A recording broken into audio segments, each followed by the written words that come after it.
What's up, Giants fans, Hub watchers, YouTube subscribers, Twitter and Instagram followers? It's Kush back at it again with another Just Chillin podcast live call-in show. Shout out to everybody in the chat. We already got to put a couple people in here. Levance, Classifiable, Joe Yaddo, aka Joe Yaddo, Logan's Giant Zone, Jaden the Champ, Sunday, Braden, Big Heart, Big Play Slay, Mike Nixon. Welcoming everybody. How y'all doing? First and foremost, shout out to Mike Nixon. A very nice message here. He says, Yo, Coach, I want to say thanks for all the great content. And most of all, thanks for being a friend, bro. You're a day one broski. Mike, I know I really haven't had the time to chat with you as I usually would, but I've just been busy, mad busy. We're going to get back to it, when I got the time. Edward Channon here, Joseph Balby, the real Slim Shady. That's a pretty good name. Super Taj, Easy Lopez, welcoming everybody. So you all know how this works. First time in 3 weeks I don't gotta do a pain stream, so that's always nice. First call-in show since the Giants win. So we got two members back here already. They're gonna call in first. I'm gonna drop the link inside the chat for you guys to call in. Anybody that wants to. Wolves, Eric Garrison, Josh Colon in here as well. That being said, let's just get it going. First member up, Mike with the Kenny Galladay pitcher. I'm rocking currently the 26 squad.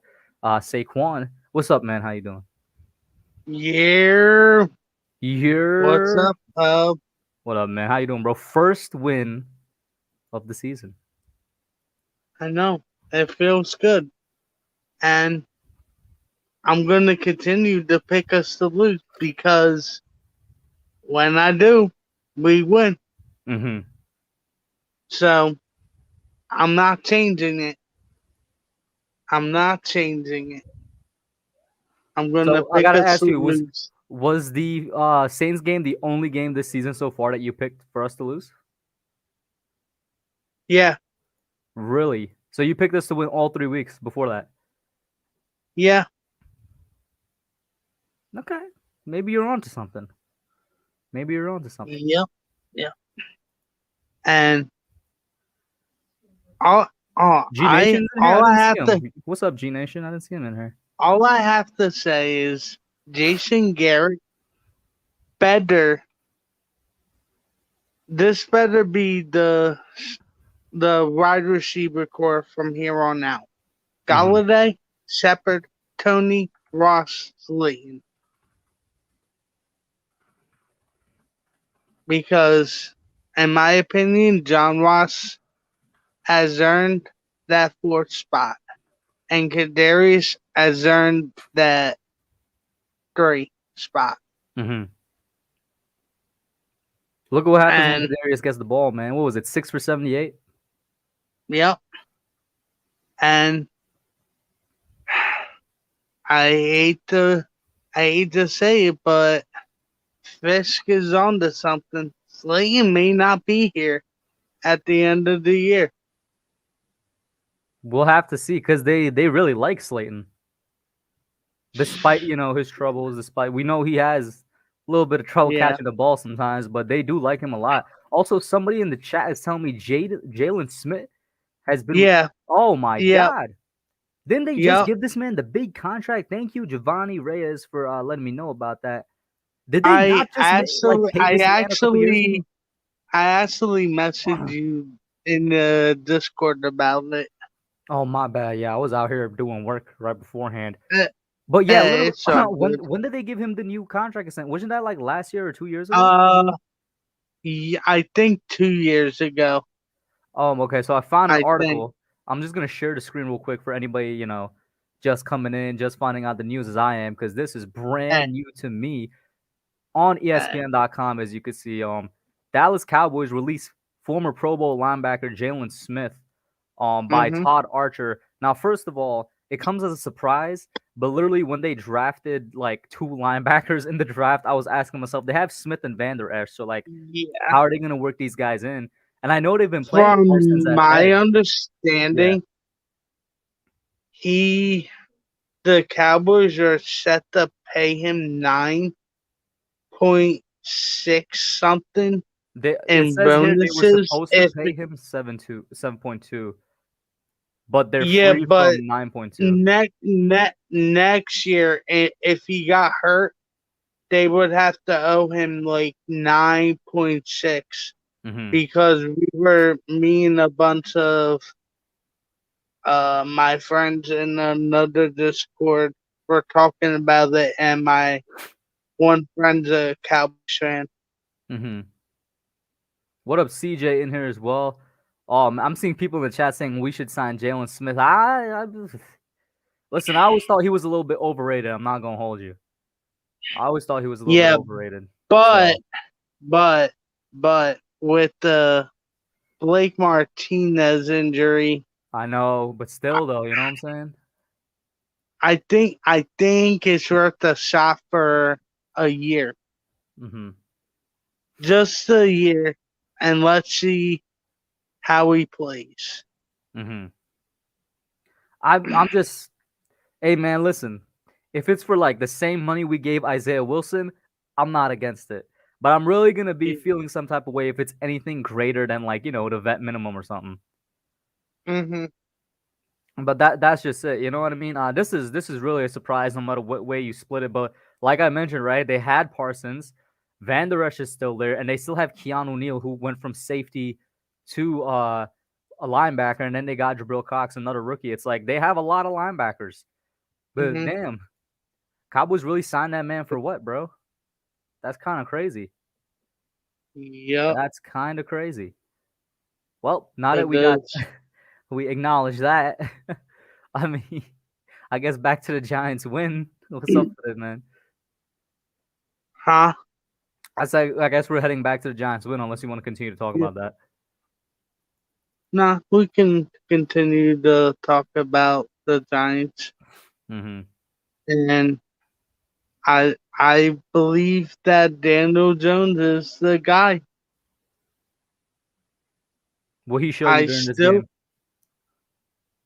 he just he just showed out and proved he can win a game.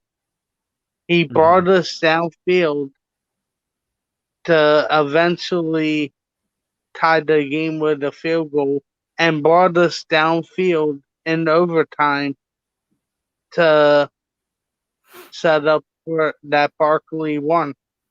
Mm-hmm. Now, hopefully he continues it, but I feel as of right now, Daniel Jones is the guy until proven otherwise. Mm-hmm. Mm-hmm. But one thing's for certain, how about Andrew Thomas, bro? Bro, this man is a beast. This man is beyond a Yeah, beast. I don't even know what to say. yeah, He's a beast. He's like being a complete brick wall out there. He's played I with know. like four different left guards next to him the entire season. He hasn't let up a single sack, a single QB hit. He's played over 160 As pass snaps. I, Like I he's crazily actually, good. I actually heard, unless it was a press search, maybe Mhm. he let up. I think he let up one QB hit, just I didn't one. see literally the stat I've been seeing floating around is zero, but even if it is one, I guess it's one. Yeah, yeah, but he's amazing, Mm-hmm. and it really showed. That injury held him back last year. Mm-hmm. Yeah. So, but anyway, did you see that the Knicks were winning in their preseason game? Let's see. Is the game over? They were winning at half. Oh yeah, I don't know, but there's 4 minutes left in the game. They're up 115-95. yeah, That's what I like to see. I just got a quick yeah, question. Why wasn't Mitch starting? Is he still injured or something? yeah. Okay, He, yeah, he's still injured, that's which is which is crazy because didn't they say like he could have returned? that next series if we would have advanced. Yes, they did say that. Yeah. So I'm guessing it's just cap. I'm guessing they were just lying to us, man. Yeah.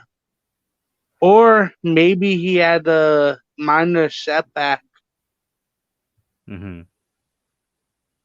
but I mean, October 20th is the start of the regular season, so we'll see if he starts then or comes out the bench or whatever. Mm-hmm. We'll have to wait and see. But Mike, let me get your last thought before I pop you out, though, man. Just it's good to finally talk with you for after three A win weeks. after a win. Yeah, and after winning for not for me, it's been maybe 3 4 weeks since I've been on. Bro, literally since the Giants won, basically. Yeah, Hey, man, yeah. Mike, it's been great talking to you as well, man. As always, thank you for calling in, bro. All right, Have a good one. all right. Peace. Before I pop in the next member, which is Bobby Woodruff, then it's Logan, and then we got a couple of callers from the chat. Shout out to everybody in here. I see Rick, Ash Money. Go over there, check out his channel, sub him up. Thank you guys for tuning in as well. I think I already gave a shout out to Braden and CJ and Yuvraj. But yeah, let's go ahead here. Bobby Woodruff, what's up, man? We got to win, bro. Yes, I'm happy today. Yeah. I liked how the offense looked great Sunday. Mm-hmm. Daniel Jones did his job. He did great. And then Barkley had 2 touchdowns. Mm-hmm. They finally got Tony into it. Yeah, he had 78 yards. And Galloway. He had 116. Yeah, they're doing good. Defense played pretty good too. The defense, they did good in terms of like holding the points, but like they're still missing. They're still doing a lot of bad things, like missing tackles. Yeah, They I can't know. get off I the don't field. like his defense. I don't like the guy's defense this year. Yeah. Yeah, And they're still letting up a lot of yards in the run game. Yeah. But I So- was surprised we won. I got nervous when we were down 11. Me too, man. Mm-hmm. That's a great job by both sides of the ball. Because even though I got a little bit of issues with the defense, they still held the opposing team from not scoring. So we could score. Right, and then we got overtime. And the Jets won too. They gave 2, and then they got overtime too. Really? Yeah, against I didn't know it went to overtime. The Jets the game. Titans. Yeah, the Titans. Yeah. Hmm. And the Yankees stink. They lose at 3-0. They stink. How many innings are left? We're in. I'll tell you in a minute. We're in the top of the 5th. Well, you think there's any Evaldi hope? is pitching for the Red Sox. They make him look like Superman. You think there's any hope for a Yankees comeback? I don't know. They suck. Oh, sorry. I meant they stink. No, I don't know. I don't have faith in them anymore. Mm-hmm. Because they should have beat. We got killed by Tampa Bay that one day, game 9-2, or it was a blowout. Mm-hmm. So if we won that game, it would have been at Yankee Stadium. But no, it's at Fenway. Because the Red Sox won. So I mean, yeah. It's not looking good for the Yankees right now, basically. No, it doesn't. No. Damn. Next year they're gonna go for 2 out of 3. What does that mean? Wild card instead of 1 game. Oh, they're extending the wild card thing. Yeah, 2 out of 3. Oh, okay. Well, all you could do is hope for a comeback at this point. You were live for the game Sunday? Oh, you talking about the upcoming Giants game? No, the last Sunday when they beat the Saints. Were you live? Yes, I was live. Yes. Kid Blue. Yeah. He's awesome, isn't he? You He's guys a are pretty funny dude. What? I say he can be a funny dude. Like when we won, the sound he made, like the screaming sound he made when we won, was hilarious. Do you think we could beat Dallas? Hey man, listen. I think we could beat Dallas. I think it depends on our defense, and I didn't think I'd be saying that. Yeah, it really does depend on our defense. Yeah. They're in the past like 2 games, I think they've put up 600 yards on the ground alone. Oh yeah, So and, we got to stop their run. yeah, not Emmett Smith. Pollard and Zeke. Yeah, Zeke. Yeah, So we gotta find a way to stop their run, and then maybe we get a chance. But it's up to our defense at this point, not even on the offense. yeah. I think the offense is playing great.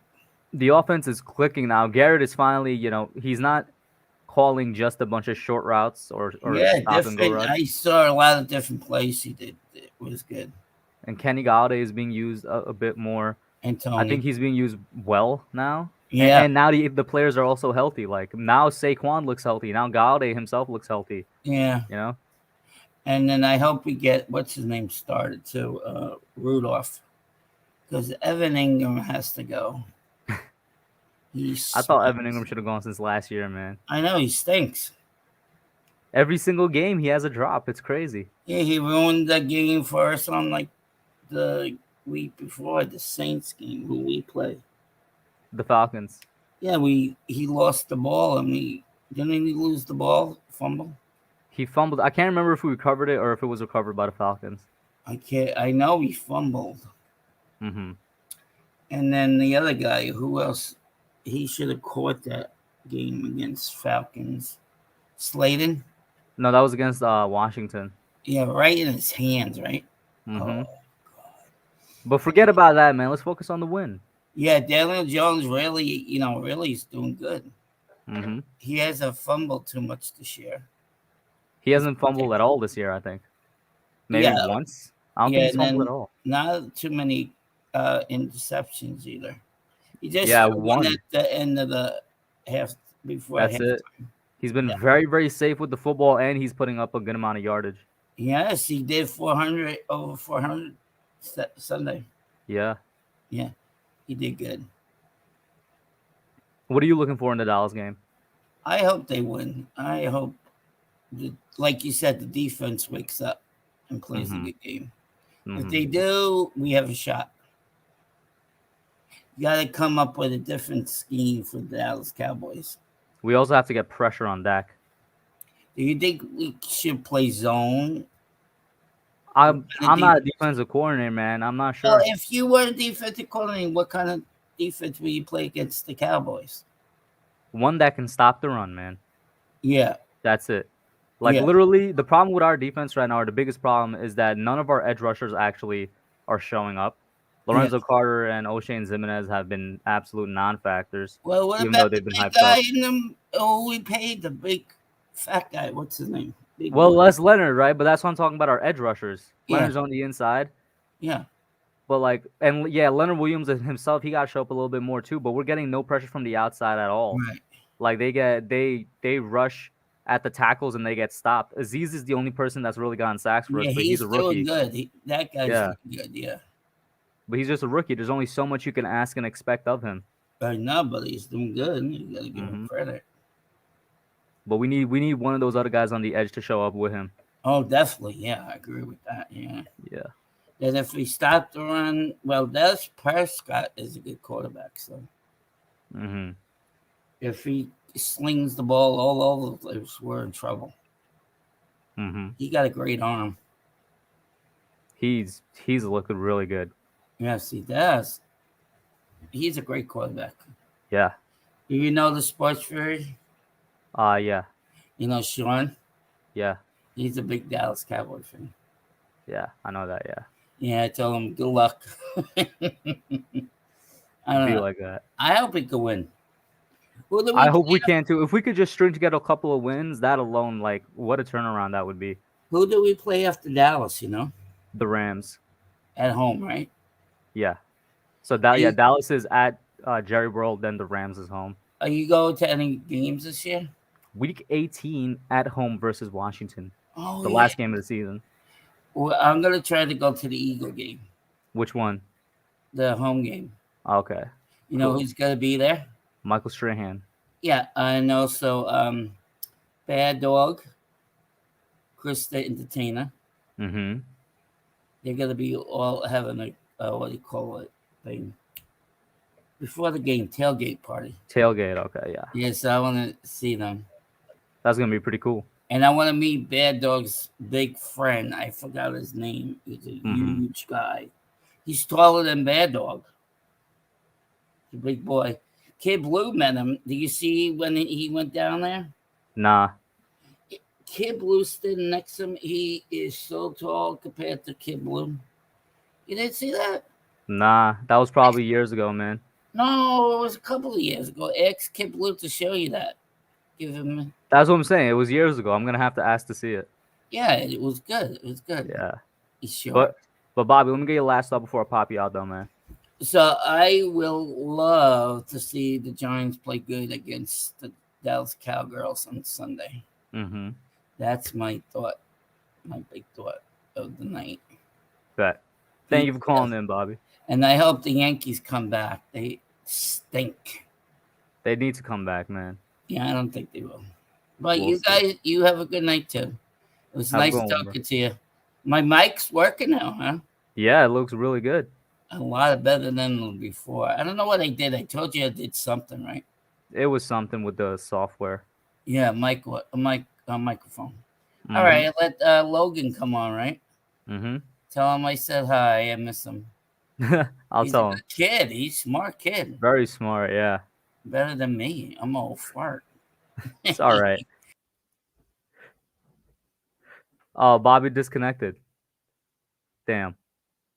All right, then. I'm going to go ahead and get Logan in here. Once again, thank you all for tuning in. Yeah, Jonathan, Chris, I see the Jalen Smith thing. I do indeed see it. Daniel Jones, good QB bat interviewer. It'd be like that, man. Kashif says it was recovered by the Falcons, but then a Z strip sack Matt Ryan to get it back. Yeah. Okay, that's what happened. Bet. Thank you for letting me know. Logan, you got a message from Bobby, bro. He says, miss you. Miss you too, man. We finally did it, bro. We finally did it. You know what I'm scared of, bro? This is what the Giants do every year, bro. What's gonna happen? This is what they do every year, bro. Well, it's they just like we beat the Seattle bottom of what they're the bottom of, and then they beat a team that they shouldn't be, and then they go right back to it, man. It's like how we beat Seattle and they got our asses kicked by the Cardinals. Yeah. That's the only thing I'm scared of, man. Man, when Saquon fumbled that ball, my colon fell out. Bro, when Saquon fumbled, you saw my reaction live, bro. I thought it was over. Thank God. No, I think it was Kyle. Saquon fumble. I think it was Kyle Rudolph that recovered it, right? Yeah, Kyle Rudolph. Evan Ingram would have fumbled that. But, my God. Evan Ingram would have picked it up, gained 50 yards, and then fumbled right before he got to the end zone, man. Listen, man, thank God we recovered it, bro. That entire final drive was a roller coaster. Yeah, man. Daniel Jones is a top 10 quarterback. I just had to point that out. Top 10? Statistically, he's top 5. Top 10, I'd say top 15. I think, which is what I said in my video today. Top 10 is a lot. Top 10 is like the elite. I'm not saying he's top 5. No, top 5 is elite in my opinion. I'll give him top 12. How about top 12? Will you go top 12? My God, he has top 5 numbers. I'll go top 12. Okay. I'll go top 12. There's people on Twitter saying Daniel Jones is a bottom 3 quarterback. Well, that's because they're a little uninformed about what he's. There was also someone on Twitter today that said Andrew Thomas is trash. Yes, because they are very uninformed, bro. Andrew Thomas is a top 10 tackle. Nah, he's a top 5 tackle. Shout out to Miz. I saw your message earlier. My bad, bro. What's going on, I was doing working in school, but Andrew Thomas is literally performing like one of, if not the best left tackles in the leagues right now. Shout out to Engraven in here as well, man. Yep. Even if Dave Gunham's going to be gone after this year, even if we don't fire him because he's going to be retired, in my opinion, he's probably going to retire. I just hope that Daniel Jones performs this good for the rest of the season because even if we do end up getting a new GM, there's no way that they could get rid of Daniel Jones if he keeps this up. Can you agree with that? No, because whenever a new GM comes in, it doesn't matter how good the former player is. They somehow, some way end up getting rid of them. It's so stupid, though, man. Daniel Jones right now is on pace to throw for, I think, 5,028 yards, I think. Yeah, and how many touchdowns? The touchdowns aren't that low. Pretty low, but it's they are pretty low. It's like 17. Yeah, but he's also expected to run for over 500 yards too. Run for 800 around. Oh, damn. I like he keeps the pace up. Yeah. Yeah, I like Daniel Jones. He's the guy. Saquon's coming around. Kyle Rudolph, you are my god. This defense has got to step it up though if we want to stop Dallas, because it's like you could stack the box all you want against them, and then when you do that, they have Amari Cooper, CeeDee, and Gallup, and their tight ends. Don't sleep on their tight ends. They're not bad at all. They're pretty decent tight ends. So I think Bobby was saying if you were a defensive coordinator, how would you do this? I'd say stack the box a little bit and play 220 Tampa around Cooper and CeeDee Lamb ever so often, because you're going to have to double them. So that's what I would do. But that's up to Patrick Graham. I'm not a D coordinator. Let me ask you about Dallas's defense. How much have they impressed you this season, specifically in Trevon Diggs? Leads the NFL and it's not close in interceptions right now. Yeah. Let me just clear something up for Dallas fans who think he's better than Jalen Ramsey. Can you stop snoring crack? He's not snorting, not snoring. I said snorting, bro. You said snoring, like sleep.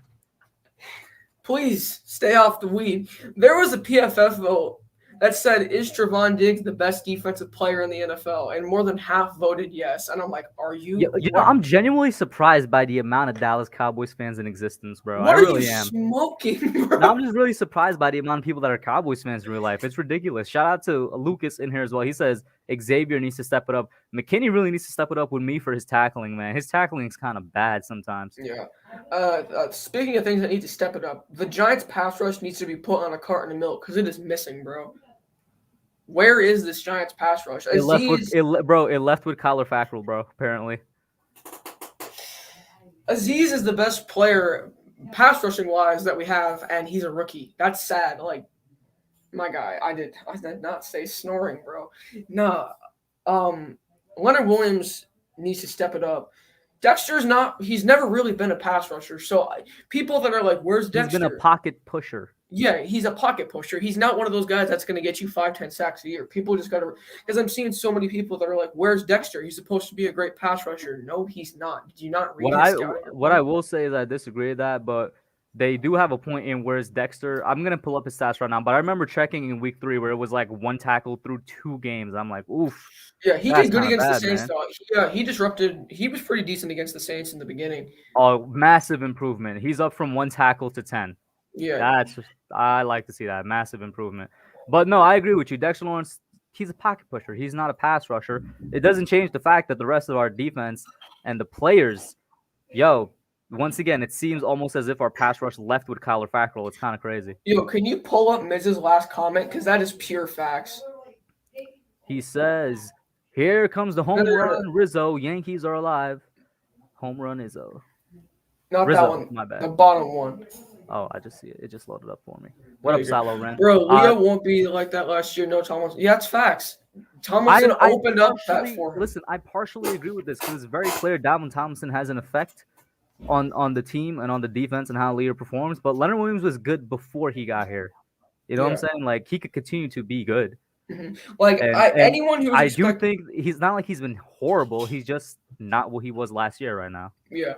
Anyone who expected Leo to have 11.5 sacks this year again, I didn't. I thought Leo was going to be a 5 to 8 sack guy this year, just for the fact that Tomlinson's gone now, and like you're not as a defensive tackle, you're not going to have 11 plus sacks every year.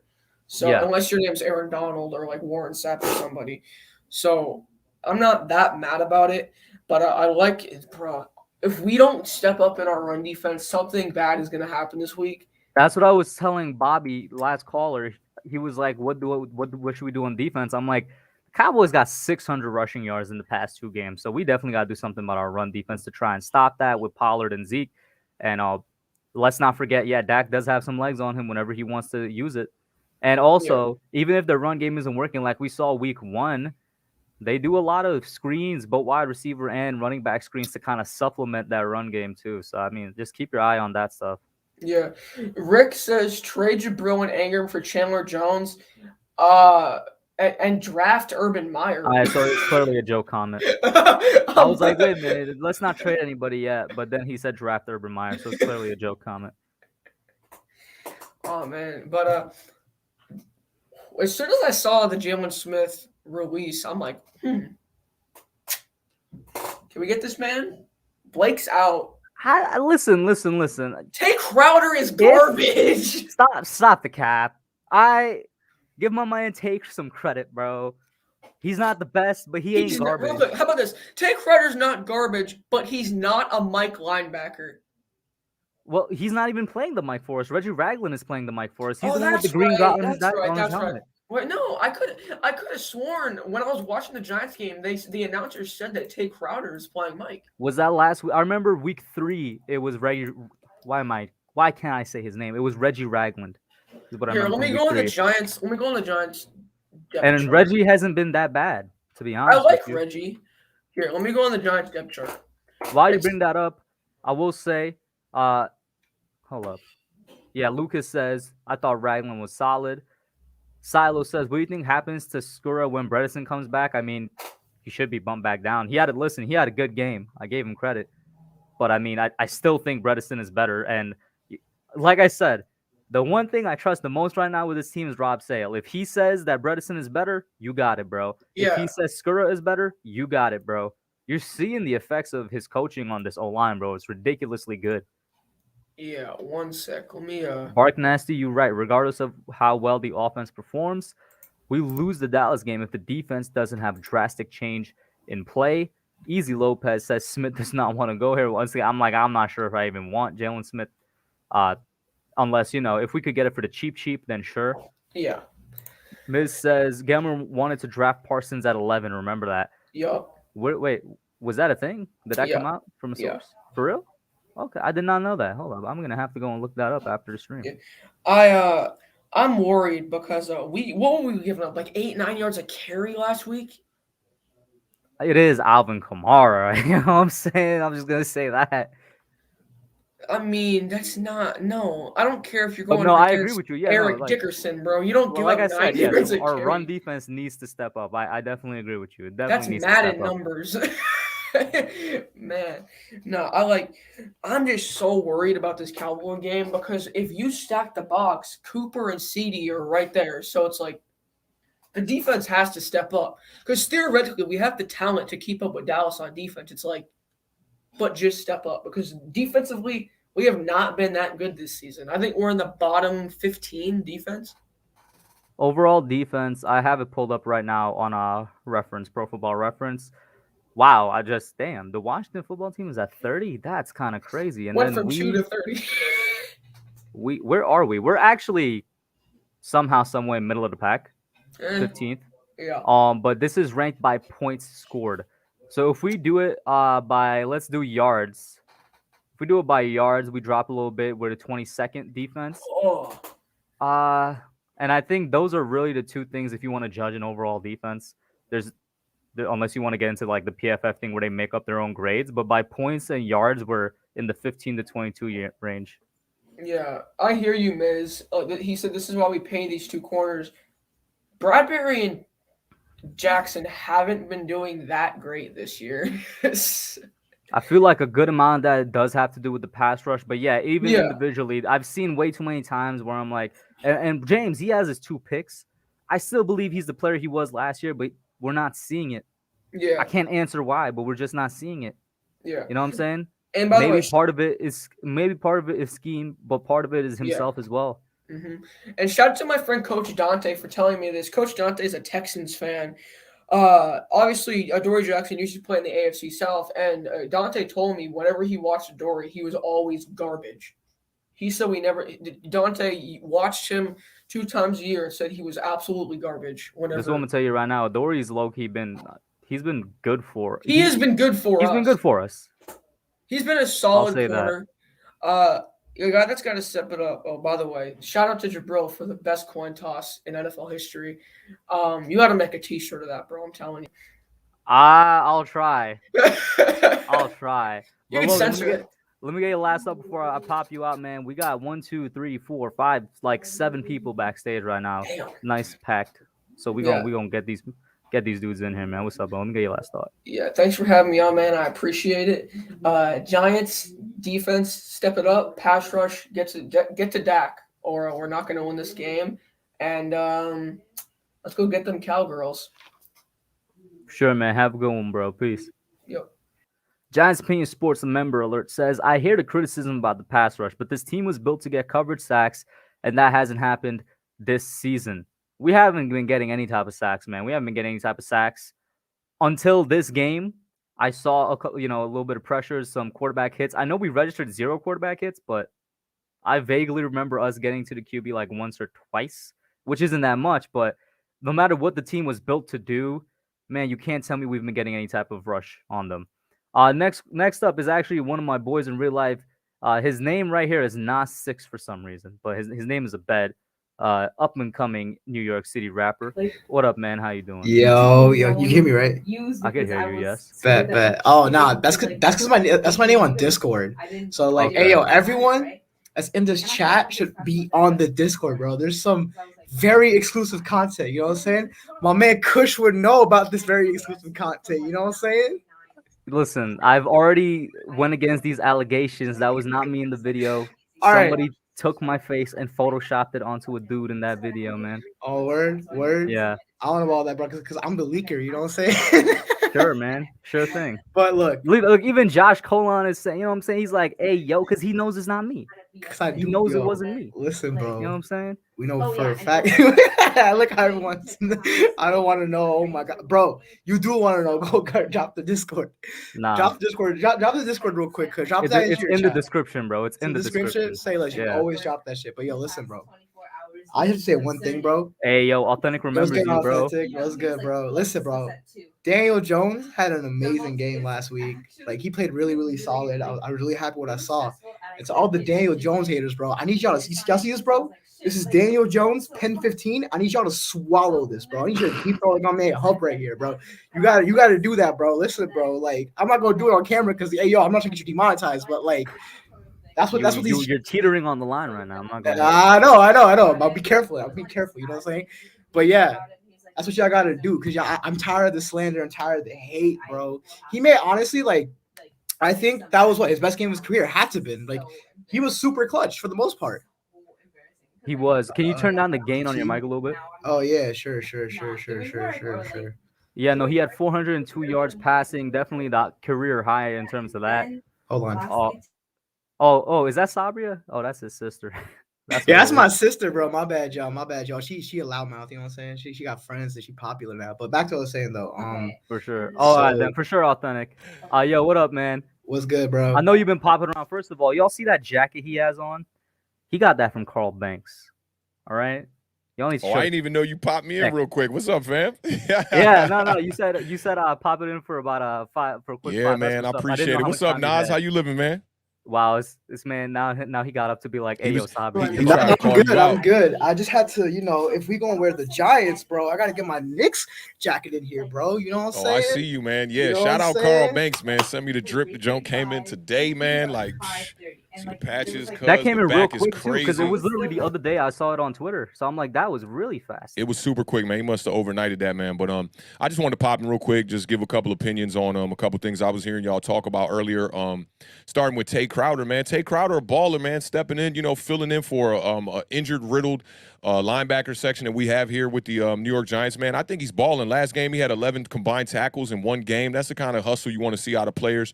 And then I also wanted to touch on the secondary, too. I saw somebody was saying that, the team was built to be a team that would get a lot of coverage sacks. But you should notice teams that play man-to-man, and that's what we brought in Adoree Jackson to do, is play man-to-man. You got to get pressure on the quarterback because man-to-man, you don't want to see these guys chasing people around, covering for, more than 5, 6, 7 seconds at a time and whatnot. It's not a good look. I even saw a play with Adoree Jackson in the game on Sunday where he ended up on a whole other side of the field, and his wide receiver did make the catch, and he made the tackle. But you can't have these cornerbacks out there chasing for that long. I think that, with this defense, it was built off the I won't call it the hype, but I'll just say off the strength of last year, which we did get good pressure on the quarterback last year. So they thought bringing in a cornerback like this that could lock down. If the pass rush was equivalent to what it was last year, we would get even more sacks this year with better man-to-man coverage. I think Adoree Jackson is doing a pretty decent job. Where he lacks is tackling. I think when it comes to tackling, when the running backs are running zones right at him or running sweeps right at him, that's where he's one of his weaknesses are. But I like what I'm seeing out of this secondary. But I just think that if they can get a little bit of more pass rush, then you'll see a much improved defense, and that's why I think this defense is looking the way they are the first couple weeks.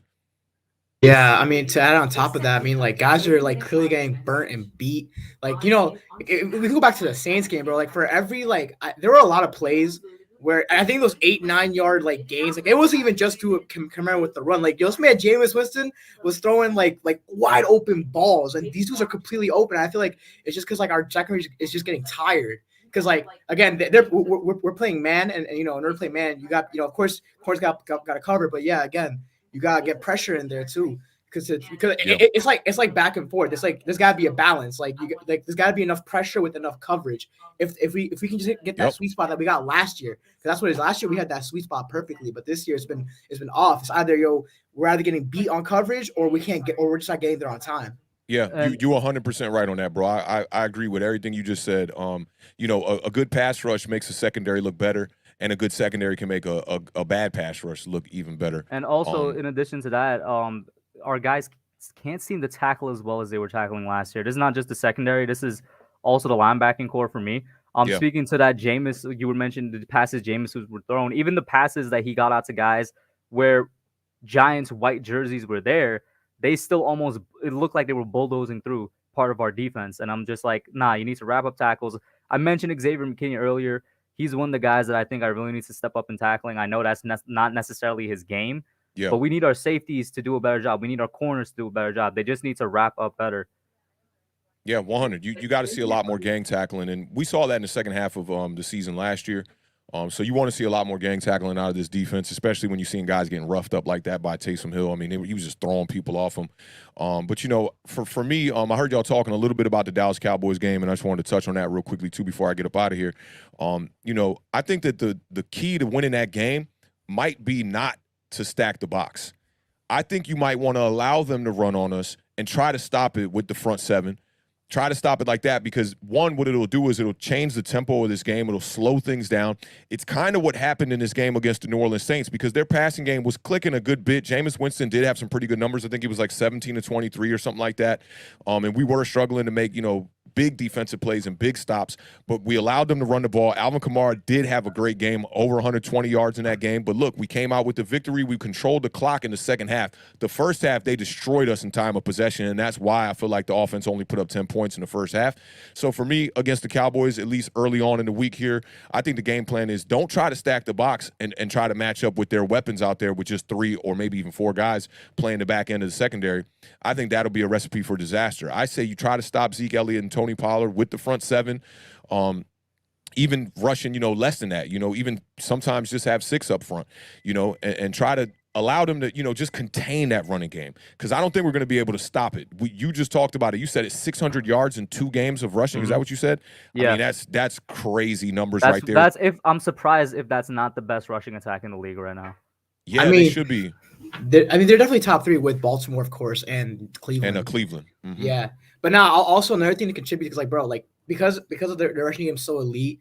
I mean, if you've been noticed, if you've watched a little bit of the Cowboys games, like Dak is a dink and dunker, bro. If you give him the space, he's gonna dink and dunk his way to 400 yards easily. Of course, you can make those tight throws. Like, I'm not discrediting Dak, but like I feel like the Dallas offense, what makes them so elite is that they just know how to space everything out, and they're just like, because like Gallup's a speedster, Gallup can cut. Pollard's in the back or Zeke's in the back, and then you got Amari going crazy and CD. So it's just like there's a lot of speed and physicality. And you can't forget about Cedric Wilson too, man, coming, you know, filling in for Michael Gallup lately. He's been balling out. He's been making some big plays, man. So they got weapons. Even all their over tight the ends, field. even their tight ends are doing a good enough job. I forgot about them. Yeah.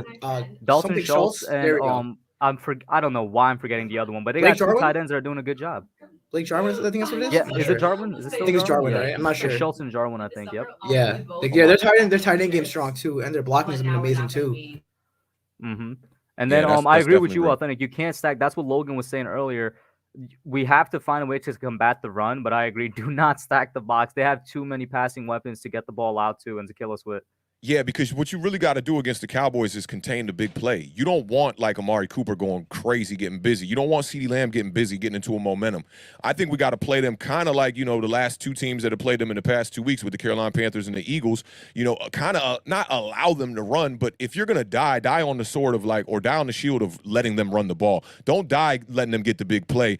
And now we're looking at a game. We've seen this with the New York Giants a lot where the Cowboys will put up like 40 plus. We get into the 30 range and still lose the game. It used to happen a lot with Eli Manning when he was the quarterback as well too. So I want to try to limit the shootout as much as possible. The Cowboys right now, their defense is balling out. We know that they have they're second in the NFL in takeaways right now. But I think that the defense is susceptible to a lot of big plays and the running game as well. They're allowing 24 points a game right now. So you can score points on this defense. With our offense, we got to limit the turnovers, cannot allow Diggs to get these interceptions like he's been getting. He had 2 in this game against the Carolina Panthers. He just finds a way to get them, man. It's crazy. Yeah, and he's got a pick in every game this season, So Daniel Jones has been doing a fantastic job of not turning the ball over. We just got to clean that up. The fumble with Saquon Barkley late in that game. Things like that can't happen. We can't be a team that is going back to weeks 1 through 3 where we're continuously making mistakes. I've been talking about the mistakes in the red zone.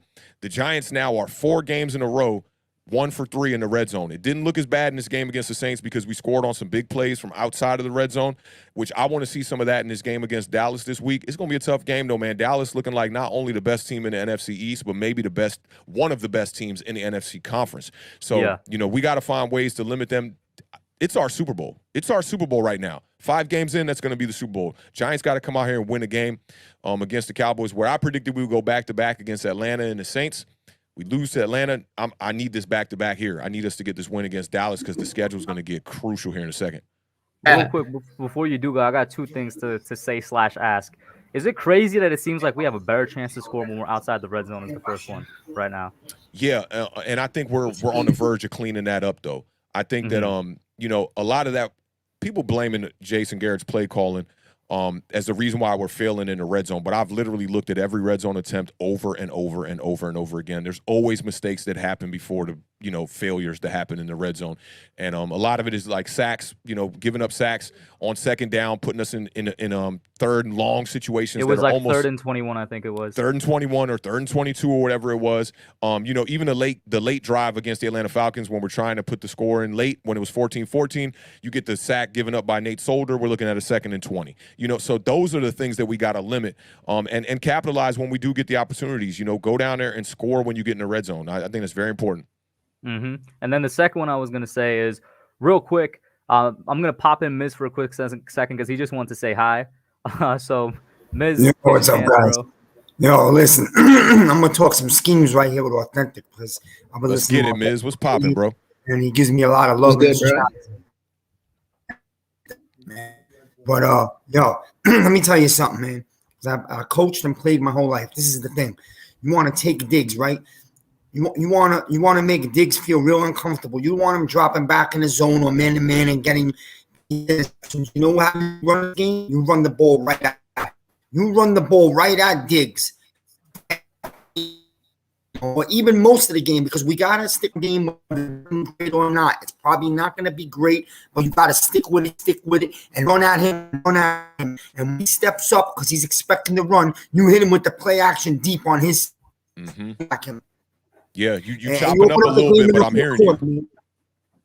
The game in the 4th quarter, like we always do. Keep the game close, hang around like we did with the Saints. And in the 4th quarter, you open up that lethal passing game that we all know the Giants can have when they want it. That's big facts right there. You definitely – the thing about Trayvon Diggs is he plays very aggressive. If you notice all the interceptions that he's gotten this year, he's doing it on jump routes where he's, straight jumping the wide receiver's route, getting in front of him and stealing it, getting a snag interception. So I 1,000% agree with you on that. Run the rock at him. And another play that'll be very successful against him, I think, if we run it the right way like we have been doing against the Saints and against the Atlanta Falcons, is run the screenplay with Saquon Barkley right at him.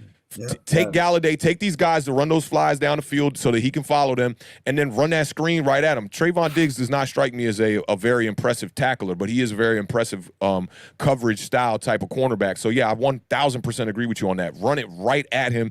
Get him to be over-aggressive. I think the same thing with Parsons. Like, you got to watch out with how you run the RPO at Parsons. He did a fantastic job against Jalen Hurts in that Eagles matchup 2 weeks ago. So I think, don't try to get too cute with the RPO.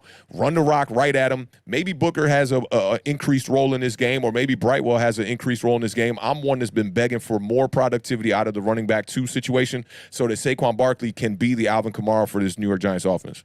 Yeah, I agree with you, man. You're going to have to use Parsons and Diggs' aggressiveness against them. And if it means we're not scoring a lot in the first half, but we can hang around within 7 points or so, we'll do the damage later in the game. A lot like we did in the Saints game, you know what I mean? But this is even – I find this even a harder chess match that we're about to face with Dallas.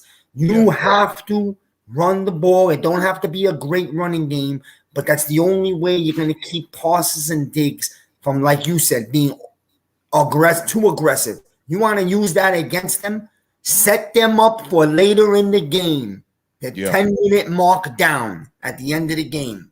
And that's how it's going to – hopefully that's how it happens. We also can't make a turnover, and somewhere we're going to have to grab a turnover deep in their zone, I feel. I think that's super important right there. We definitely got to cause a turnover in this game. Because the Cowboys' offense is lights out right now. I mean, they've been balling. They putting up 35-plus damn near in every game. We got to find a way to slow them down. And I agree with you. I think running the ball, this kind of like goes back to that Eagles game against the Kansas City Chiefs this weekend. How many points did they put up? I think the Eagles put up like 36. I still got some notes up here. It was where's that game at? Yeah, they put up 30. So they lost 42-30. But the problem is they didn't get their running game clicking. They tried to go, ammunition for ammunition with the Chiefs and play a shootout style type game where Jalen Hurts actually looked really well. I mean, he had over 300 yards in this game. He was the only really person clicking on that offense out of Devontae Smith. They can't get the running game going over there. I want to say they've only ran the ball 13 times in 2 games. The Giants got to take notes from that game. Look at that game. Dak Prescott is the exact same way. You want to keep him on the sidelines. That's the best way to beat them. And also, that's why I'm saying, allow them to run the ball, but try to stop it, obviously. But just don't give up the big plays, man. The big plays are going to kill us. Yeah, 100%. Yo, listen, they're going to have their 100 yards, 110 yards, maybe 120. That still doesn't mean they're going to win the game. But if you're going to let them have a $120 and then add a ball deep on you half the game also, then you know what I mean? You could give up the run game, somewhat give up the run game, but don't get beat on those big, deep passes. That's how, you know what I'm saying? Keep this game where we are within striking distance.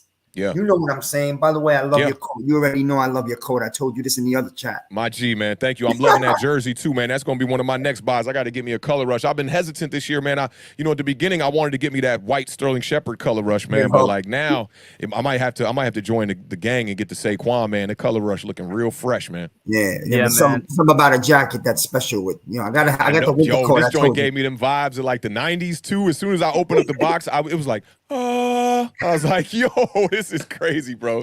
But shout out to Carl Banks on that one time, man. Hub, I ain't gonna hold y'all too long. Miz, it was great chopping it up with you, man. We gotta do this more. I told you I want you to pop up on my channel. Let me have a few minutes with you, man. I know that you know it, brother. Hey, and Nas, bro, we partied heavy when we was out there in New York, bro. It's good to see your face again, man, on the stream, man. See you too, bro. Hey, Hub, keep doing what you do, brother, man. You're Authentic, one of the best Giants content creators. You got to get up here week 18. We all planning to go to the game together, week 18 against Washington. Hopefully, they give us the value that we were hoping for. But either way, it will be a great day. We're going to have a lot of YouTubers there. I think Pat's coming up from Louisiana. We have a lot of guys coming up. Hey, we'll be there, man. I'll be up there for that game, and I'm gonna be up there for that Eagles game for sure too, man. I'm looking forward to meeting y'all, man. I got to meet the Hub, and I got to meet Nas. Definitely got to meet you, Miz, in person, bro. The energy, the vibes is on 1,000. I love it, bro. I appreciate y'all, man. Y'all know what it is, dog. Giants Nation in that building one time. Yes, sir. Hey, y'all be good, man. I'll holler at y'all, all right? Have a good one. If none of y'all have checked out Authentic's channel yet, obviously I saw Easy Lopez was asking him for earlier. Go over to Authentic in the Beard, sub him up. Great content creator. Production level is top notch. Basically, like you're watching an actual channel on TV. Amazing. But also want to add, if y'all listen to his music too, this man is a really great mix master engineer along with rapping, bro. I'm gonna drop his his Spotify too in the link. Dude's a super talented dude. He can do everything, bro. Rap, engineer, produce. He got all that bag on him. So go check that out as well. I honestly just got on his channel yesterday, so I really wanted to check his stuff out. That's why I subscribed. I was looking for him yesterday, so yeah, he's a good. I'll tell you what, man, he's a real good speaker. I give him that, man. I don't have those skills like that. He speaks really well in front of. Sometimes I wish I do. Say, bro, that man. Hub, you hold your own, man. You're good.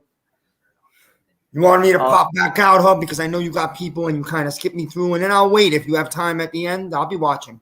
Yeah, for sure. If you could stay in, I'll pop you out, and then I'll pop you back in. Yeah, bro, I'll do the same thing, bro. I know people are way in the back. I just wanted to make my little Daniel Jones joke and the banana joke. So, that's all I came from to do. Yo, please join the Discord, Joe. We'll be having mad fun in that, guys. All right, yo. We'll be out then. All right, peace, man. Thank you for calling in. Braden, then CJ, then Joel, then Josh. Braden, what's up, man? How you doing? Good. Coming off a win, it feels great. We're not 0-4. The season is still alive. Feels great. Bro, do you know how, the Giants affect me so much that the win already makes me happy for the week, bro? It's crazy. Yeah, just your mood just goes up 10 times. It's awesome. But I want to get to the Cowboys game. I do agree with what Miz and Authentic were saying about not really stacking the box, because I don't think that's the best way to go, I'd say. And I do think we should stack the box a little bit, trying to let them run on us a little bit, because you don't want them to pass the ball and get 400 yards. You're not going to win. You're not going to win doing that. But I wanted to say that I feel like our interior is getting more pressure than the stats are saying. It's so hard to get pressure from just your interior when you have no edge pressure and the quarterback can just move around. I feel like Leo and Dex are doing a pretty good job. The corners are covering really well. They just can't cover for 5, 6, 7, 8 seconds. It's impossible to do that, especially in man coverage. So I feel like we need to get more edge pressure, whether that's from scheme, whether that's from putting just somehow. in. Somehow. We were saying it literally earlier with the last caller, Authentic and Abed were saying it, where it's there needs to be some type of balance, and every team needs it, but we just can't seem to find it this year. Where it's we can get enough pressure that the corners still have not necessarily an easy, but they still have a good chance at breaking a pass up, preventing a pass, or intercepting a pass or something. Yeah. Whatever you can do. If you have to take out Zimenez, you have to take out Carter and put someone else in, then do it. Whatever works. And I do think Tay Crowder has done a really good job stepping in so far, running that number 1 inside linebacker. Ragland has he did pretty well last game. I feel like he did all right stepping in. I don't know how many snaps he's had before that. But I feel like you have to take advantage of the Cowboys defense, because I will give them credit, even though I hate doing that. They have played well, but they are ultra aggressive. They are going to do that's like you were saying. Diggs, he has 5 interceptions, and they're all from jumping the routes. They're very aggressive. You have to take advantage of that. Parsons is really aggressive. Their entire defense is aggressive. So I feel like you run the RPO, you run the ball. And then Miz and Authentic were saying, you set them up for the second half. You run the ball, and even if it's not working, you just keep doing it to set it up for the second half for play action and stuff, because we've been doing really good off play action this year, even when the run isn't working, because the defense has to respect the run. So I feel like you have to do that against this ultra aggressive defense with Dan Quinn. He's done a hell of a job so far, but you just have to play against their aggressiveness. Use that to your advantage. Yeah, make them bite on a play action, like I'm pretty sure you mentioned. Make them bite on something and kill them deep. You know what I'm saying? Listen, the Cowboys defense is not necessarily anything I fear. I feel like I have confidence in our offense to be able to score on this defense. Or be able to march down the field on this defense. Like I said, they're opportunistic. Exactly. That's really the best what they word are. to They're put it, aggressive and they're opportunistic, and they really take advantage of the right plays. Hence why they have a lot of turnovers. They're one of the best defenses in the league also at getting turnovers. One of the reasons they have a lot of turnovers is because since their offense is so good, you're forcing the other team to pass the ball. Like I don't know what the stat is, but I know that Dallas is not getting run on a lot because they're the team who like the people they're playing are always behind except for like the Buccaneers game. Because like Dak passed like 50 times or whatever, but like the Panthers, they were down like the entire game, so they're forced to pass more than So they we would need like to to. we need to get in there and strike early then. Yeah, and we need to control the clock. We need to run the ball. We cannot get behind and force ourselves to pass. Mm-hmm. Oh no, I thought you were about to add to that. My bad. Oh no. That's why I paused for a little bit. No, I agree with you. There's no telling who's gonna get the ball first. But if the Giants get the ball first, we really need to go down and score or try and score really early. This is not Long gonna be, drive. Keep Dak on the bench, like you were saying. I was gonna say this is not gonna be like the first quarter of the Saints game where I think everybody was generally surprised where it was 0-0 at the end of the first. Oh hell no. Dallas is scoring for sure in the first quarter, so we got to respond. I know we're one of there's like only so much I can say. We need to get pressure. Now also talking on the offensive side of the ball, we also need to keep up with them. Yeah, I know we're one of two teams to like keep our opponents shut down in the first quarter, but that streak's more than likely going to come to end this game. But yeah, when we have the ball, you have to control the clock. You have to control the clock, run the ball, utilize their aggressiveness with screen passes to Saquon, to Tony, to whoever. Get those players out in space. Let them make plays. Let Daniel Jones cook again. And I feel like we have a really good size advantage when it comes to Diggs. Because I know Diggs is like 6'1", but Galladay is like 6'4", 6'5". So I feel like that's what we have to do in the red zone. That just came to my mind. We're struggling in the red zone, like Authentic said, 4 games in a row. We're 1 for 3 in the red zone. When we get inside the 20, we're struggling. So I feel like run a play action fade, use the aggressiveness under defense against them, and then throw it up, give them a chance. I feel like that's how we win this game because it's going to be difficult. We're going into Dallas. Obviously, it's a divisional game. You just got to control the clock. You got to use the aggressiveness against them, and try and get some turnovers. You're not going to win unless you win the turnover battle against this team. Mm-hmm. No, I agree with you a lot. And the thing is, we've been really good. Not just Daniel. The team, for the most part, Saquon, he fumbled in overtime. We know that's not going to happen again. That was the second That's his second ever fumble, career. and he's never lost one. Loud. Exactly. So when it comes to that, I think we're going to be fine. I trust Daniel Jones to not turn the ball over. He's shown us enough in that aspect of being a quarterback, I think, at this point this year. And I trust the rest of the team not to really turn the ball over as well. So I think we're going to have a good time when it comes to that. Yeah. Thanks, Authentic. But I know you've talked about this a little bit. The Jalen Smith. I feel like it would be, I know someone in the chat said he wouldn't want to come play here. I do sort of agree with that, but also he has ties to Jason Garrett, so I wouldn't be surprised, but I also wouldn't be surprised if he didn't come here. But I feel like it'd be a good fit. He's still young. He's only like 26, 27. He's a former Pro Bowler. He hasn't played good this year, but I feel like he'd come in, he'd play good for like even if he just stays for the season. Like Blake Martinez is out for the year. I feel like Tay Crowder's played good, but he's obviously not the Mike. I feel like he'd be a good captain. Not like the captain, but he'd be a good leader on the defense. So I feel like it's kind of like the Isaiah Wilson thing. It's low risk, high reward. You're not losing a lot if you bring him in. He doesn't do anything for you, but you're also not losing anything if he comes in here. You're gaining a lot if he comes in here and he plays well. So I feel like if he wants to come here for, like you said, like a veteran low or even just like under $3 million, whatever it is, for like a year, like I feel like I'd be fine with that because he could bring some athleticism because he's really athletic. That's something that he'd bring to our inside linebackers. I know Tay Crowder's pretty athletic, but he'd bring a big size. He's a good run stopper. He's definitely better than Ragland in coverage. So I feel like it's just a move that would just help the defense in general. So this is what I'll say.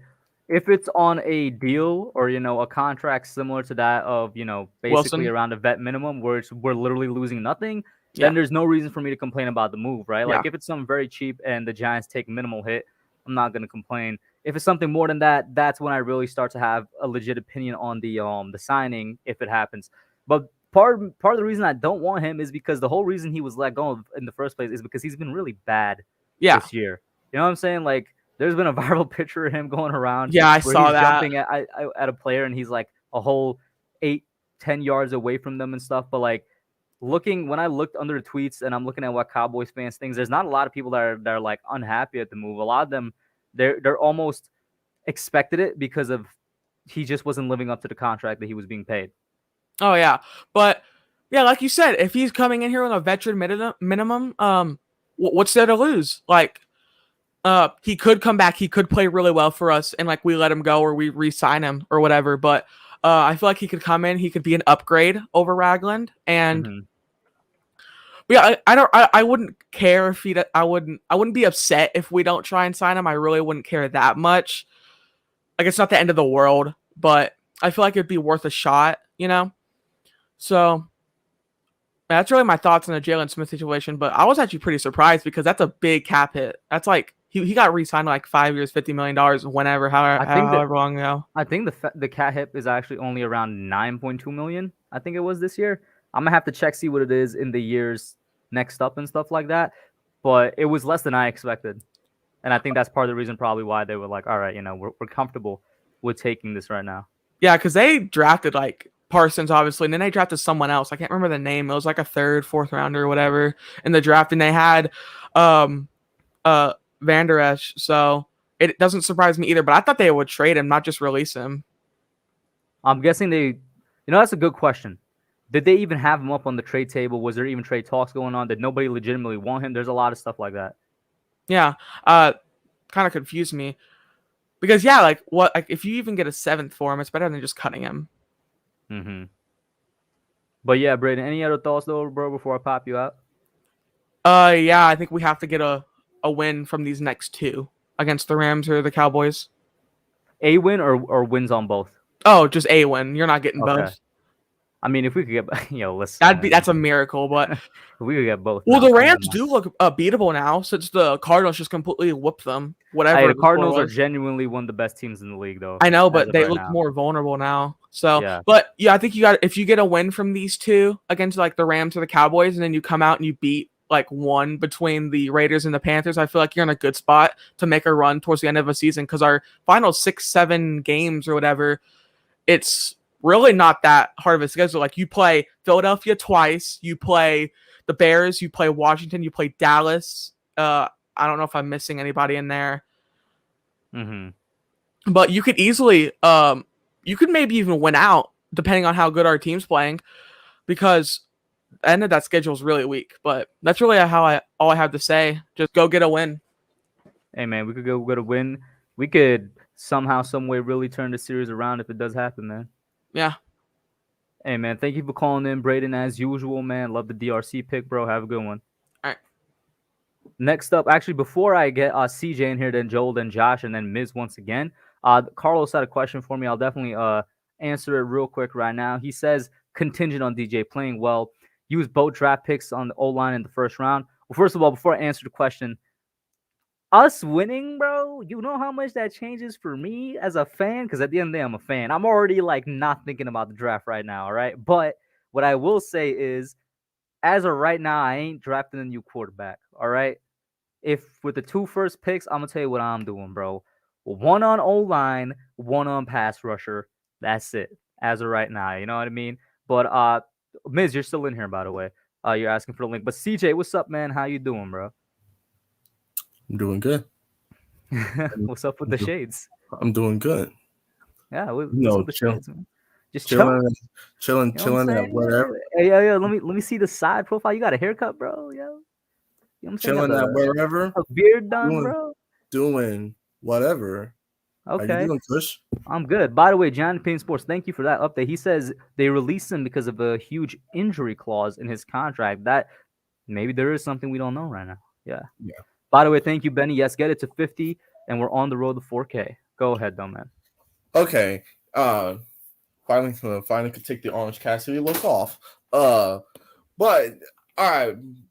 Before we start off, You want to know the thing that most impressed me about the win against New Orleans? And to me, this is going to be the deciding factor against Dallas. Number one, 3 penalties, basically 0 turnovers. Yes. Okay. 3 penalties and basically 0 turnovers. If we play that type of formula against Dallas or anybody else, we're going to be in just about every ball game. Having said, I've been really thinking about this Dallas game since Sunday, since the win. And I'm going to disagree to a tad bit in terms of our overall game plan. Here's why. We lost the time of possession to New Orleans by near 40-20. New Orleans had damn near 40 minutes of time of possession. There is no chance that we are winning this game if Dallas has over 35 minutes. Oh no, we need to somehow control the clock. Yeah. So because Dallas, if they have, I'm telling you, if some disastrous happens and Dallas has the ball for 40 minutes, they're running up the score on us. Exactly. So I feel as though, in terms of an overall game plan, I'm almost more willing to commit more against stopping the run than to sell out for the pass. Because Dallas they're gonna move the ball regardless whether we try to give up the run or give up the pass. So for me, if we're gonna win this game, or really just in regards to whoever wins this game, it's gonna come down to who is able to steal a possession. Now it doesn't necessarily have to be a turnover or a missed field goal, a turnover on downs. It's gonna come down to which team is going to be able to steal a possession, whether it's creating a turnover, just holding on to the ball longer, third down, things of that regard is going to ultimately decide this ball game. Authentic, I'm surprised I didn't do this earlier, but I just subscribed to you, my friend. But again, you and Authentic basically hit on the head where Dallas. See, the thing about going up against the Cowboys this week, I almost prefer if Dallas had a lockdown defense, had a great defense, but were good offensively, because this Cowboys team is predicated. This Cowboys defense is predicated on creating turnovers. I am really going to be starting leaning towards whether or not the Giants get off to a fast start, because while I don't think we have to necessarily hang with the Cowboys offense, I think it's just more about making sure we don't beat ourselves and we don't put ourselves in a hole early, because Daniel has been playing sharp and been playing fast throughout the first half of the entire year. Whether it's the great touchdown run against Denver, the hot start against Washington, and we saw early signs of him and Jason Garrett linking up in the first half against New Orleans. So I feel as though at least throughout the first half, we're going to be able to keep this game close and keep this game competitive. But ultimately, what it comes down to is, again, turnovers, penalties, and seeing if we could steal a possession. Because if we're able to keep the time of possession close against Dallas, then we're really only a mistake here and there away from potentially stealing this game. Because, again, while Dallas is a very aggressive defense, they're still vulnerable. They're still extremely vulnerable to big plays. Philly had a ton of big plays. The Chargers had a ton of big plays. They just kept shooting themselves in the foot, and set themselves back. Well, the thing that we've been cleaning up the last 2 weeks has been A, don't shoot yourselves in the foot, and B, get off the field on third down. Whoever wins not only the time of possession battle, but who's more efficient on third down. Again, Dallas is going to score. They're going to move the ball regardless. They got entirely too many weapons for us to account for. But if we could keep this team somewhat one-dimensional and force Dak, even with his supply of weapons, to constantly go up and down the field, I feel as though this defense is due for a turnover here and there. One last point, and then I'll dish it off to you. If I'm Patrick Graham, I am walking into Adoree and Bradbury's faces and like, this is what we brought you guys here for. We brought you guys here so you can deal with receivers like that. Okay. Now granted, I get we play a lot of matchup zone, cover 2, cover 3 type of blitz schemes. But against an offense like this, I don't want to go as far as say you have to sell out to stop the run. But the best way to limit Dallas is to stop them from running the football. Because when we've had success against them, that's always been our number one blueprint. Even when we faced them last year with Pollard and Zeke, stop the run. If Dak has to throw, if Dak winds up completing 30 out of 50 passes for over 400 yards, but they only run the ball for, let's say, 111 yards, I will take that as long as we don't give up those back-breaking home runs. So my main 3 keys, number 1, you got to find a way to steal a possession because their offense is too high power for us to go toe-to-toe with. Number 2, you have to at least limit the Cowboys' rushing success. I'm not even going to give her up about how many yards, just what's the yards per carry. Because if they run the ball 35 times but only rush for, say, 110 yards, I'll live with that because it's only about 3 yards a carry. And most importantly, Daniel, if you want to make your claim as far as being a top 12-ish quarterback, it's these type of games that you have to play big. Where is he right now for you? We're talking solely 4 games in 2020. Where is he right now? I mean, I'd say he's about average. You could definitely argue top 10, but I'll keep it conservative and say anywhere between 12 and 15. Mm-hmm. Yeah, that's what I was saying earlier. I was it Logan that said top 10? Yes. I think it was Logan because he was arguing top 5 stats. Listen, I'm saying top 15. I'm very comfortable with saying top 15. You're not insane. He's not insane for proclaiming that, but I still think it's still relatively too early.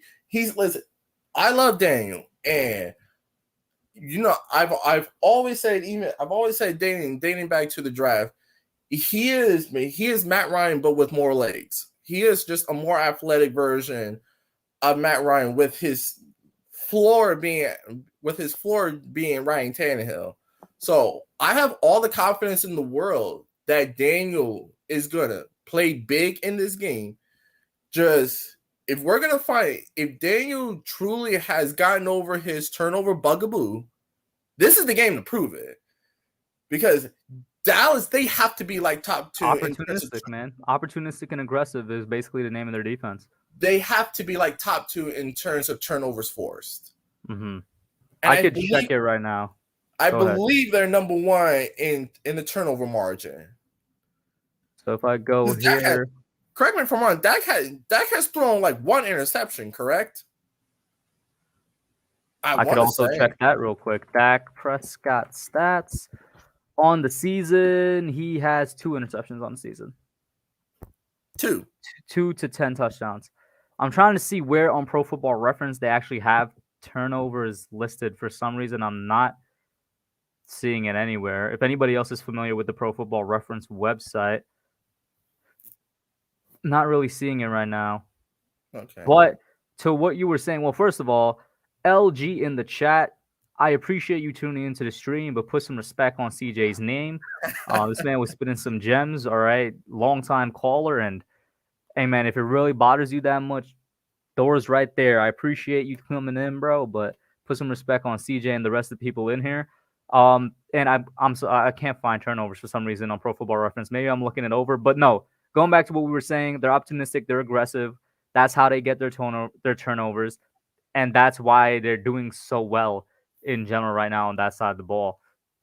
But one thing I want you to restate that you said a little bit early in your spiel was penalties. How many penalties did the Giants have? And I can't remember how much we had during Atlanta, but we had like 10 during Washington. For the first 3 weeks, we averaged like 11 penalties a game. It was ridiculous. We really need to clean that up. And again, that is the key. Like I said, regardless whether it's a turnover here, a blocked field goal, or a missed extra point, regardless where the case may be, the key to this game is going to be about stealing a possession. Mm-hmm. You know, for me, the biggest play of that Saints game was, I believe it was like 3.5 minutes left. They were up 3. Jameis had the ball. It's 2nd and 9. I'm like, guys, please just give us another shot at trying to tie this game up. Mm-hmm. What happens? Delay of game. We got this. Mm-hmm. Because defense, now that it's 2nd and 14 rather than 2nd and 9, that's exactly how you manage to steal a possession, by forcing them to a down that is literally within our ballparks. And I am looking, if Dallas has a bad penalty here or a missed throw there, and it sets our defense or it sets up Patrick Graham to unload one of those crazy blitz schemes, then that is exactly how you steal a possession away from Dallas. Keep them behind the chains. And if they are gonna move the ball constantly, I'd rather it be through the air, because this stat is actually kind of crazy the more you think about it, especially the last 2 years. Dallas is 26-0 when they run the ball more than they throw it. That continues this year? Yeah. Coming into this week, Dallas is, I want to say they're 26-0 when they run the ball more than they throw it. Mm-hmm. So this game is predicated on us keeping Dallas rushing yards at a minimum. Wait, that stat, was it rushing yards or was it rushing attempts? No, rushing attempts. So hold up. Yes, against the Panthers, they had more rushing attempts. Checking the Eagles. Yes, against the Eagles, they had more rushing attempts. And against the Chargers, you guessed it, they had more rushing attempts. Wow, that's very interesting. I did not know that. That's crazy. So, again, keep Dallas rushing. That's crazy. Or at least I knew we had to stop their run game, but I didn't know there was actually like something that directly correlates to that. Because this team is always at their best when they run the football. I mean, they have a bunch of weapons, but the problem is when you score so fast, you're just putting your defense back on the field just as quickly. That's one of the reasons. That's one of the reasons why. My goodness, Fanny. That's one of the reasons why Kansas City, they're really the only team in which they could win throwing the football 50 times a game. Even Tampa Bay has to run the football just to keep the opposing defense honest. Mm-hmm. Dallas, again, their offense is ridiculous, but I would much rather take my medicine through the air rather than on the ground, because once they run the ball that effective, what does it do? It keeps their offense on the field. And like I said, we are not winning this ball game. The Saints had 30 minutes of game clock against our defense. That cannot happen against Dallas. It has to be like I think somebody put in the chat it was 37 to 27 or something like that. Yeah, it was like 30. Yeah, it was like the Saints had the ball for like well over 30 minutes. Mm-hmm. And with Kamara averaging like 5 yards a rush, that cannot happen against Dallas. Again, I will suffer through the yards. Limit their yards per carry. Do that and steal a possession. We can steal this game. Mm-hmm. There's a lot of stuff that has to go right for us to steal this game, though. I'll say that. Exactly. CJ, any last thoughts before I pop you off, though? I really the best tidbits you brought up that I just did not know, man. That rushing attempts fact, the penalties one, because man, oh man, you know I've been on basically every one of our coaches, but I've been getting on Joe Judge in my videos. I won't lie, saying that how can you preach we're a disciplined team and we have all this penalties, but finally it seems in the game we won, we only had 3. That's a godsend. Hey man, there's a lot of stuff you brought up here, man. I am on the countdown. Not to plug my. Can I curse for a second? Sure, go ahead. Not to plug my own shit. I am on the countdown to 50 subscribers towards the end of the year, so I would much appreciate it and be do. Where are you at right now? I believe I am at 42. Hey man, listen, we just need 8 people to go over to CJ's channel and get him to 50, bro. Come on now, go over there. All right, Kush.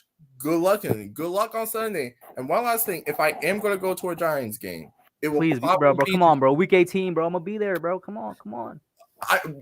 Either that or the Christmas game against the Eagles. We have a Christmas. Oh yeah, the 26th. Oh, the day after we have a Christmas. Christmas game. Yeah, the day after Christmas. Mm-hmm. But yes, thank you for letting me hop on. It's been a minute. I would try to hop on more soon. Shout out to Authentic. If you're still here, I just subscribed to your channel. You are awesome, dude. And again, we're on the countdown to 50 subscribers. I will chat with you guys later. Peace.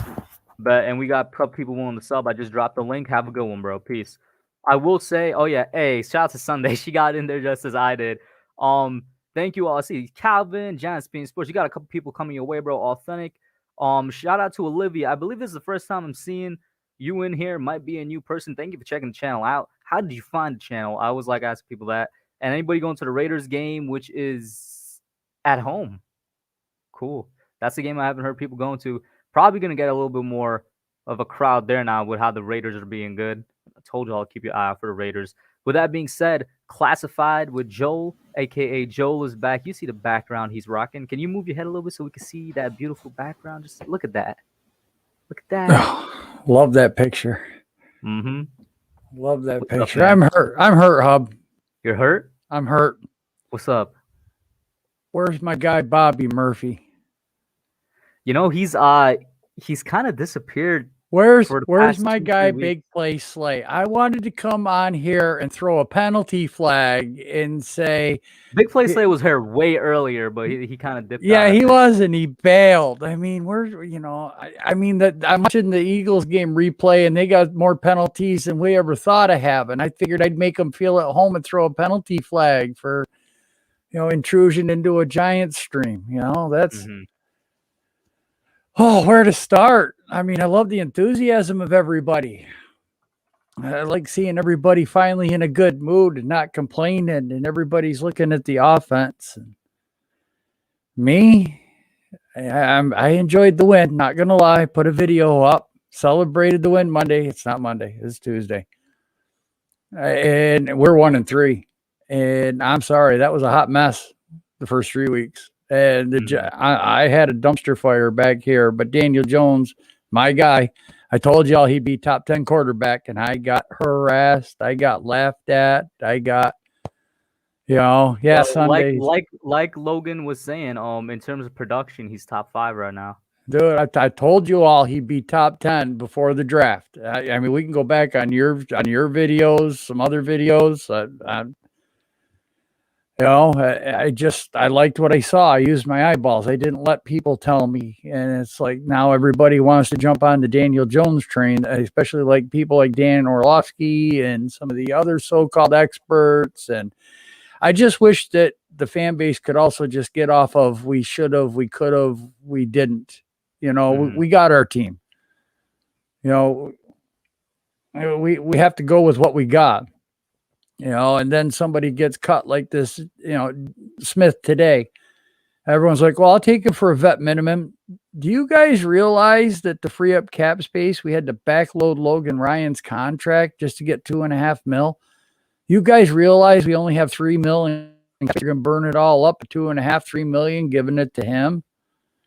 What if we need another lineman? Well, you know, what if somebody else gets hurt and we got to try to get somebody in here on a cheap deal? You know, so then we got to backload more contracts.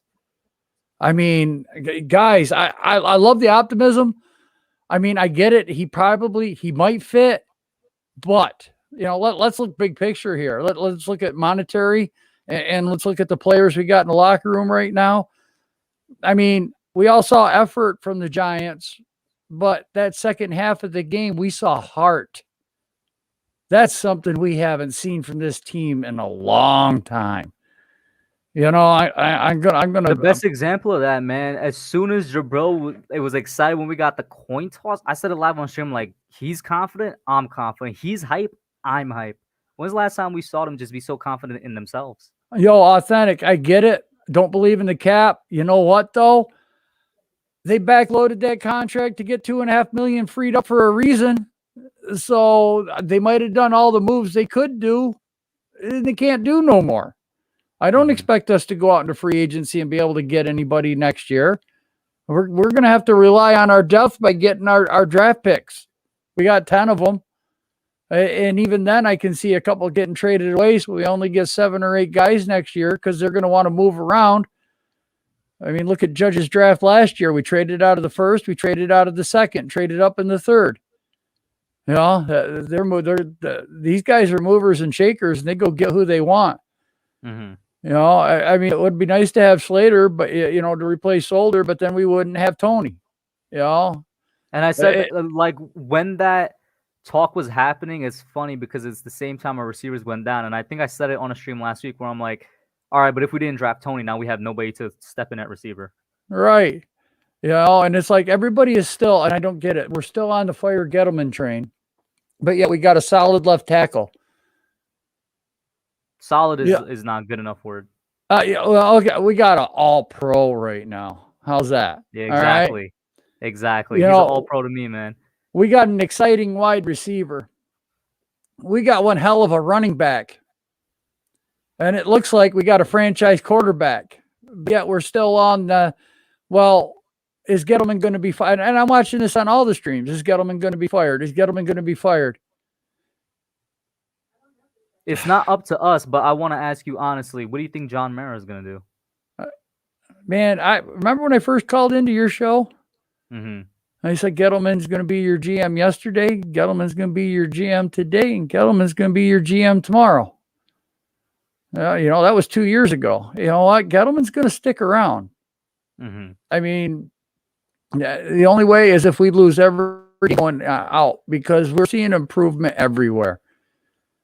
You know, you look at what Daniel Jones did. Those guys stepped up because what Daniel Jones has done the last 3 weeks. That's a general. That's a leader. Jones been out there balling. These guys are like, oh, I better step up. You know, or I'm not going to play.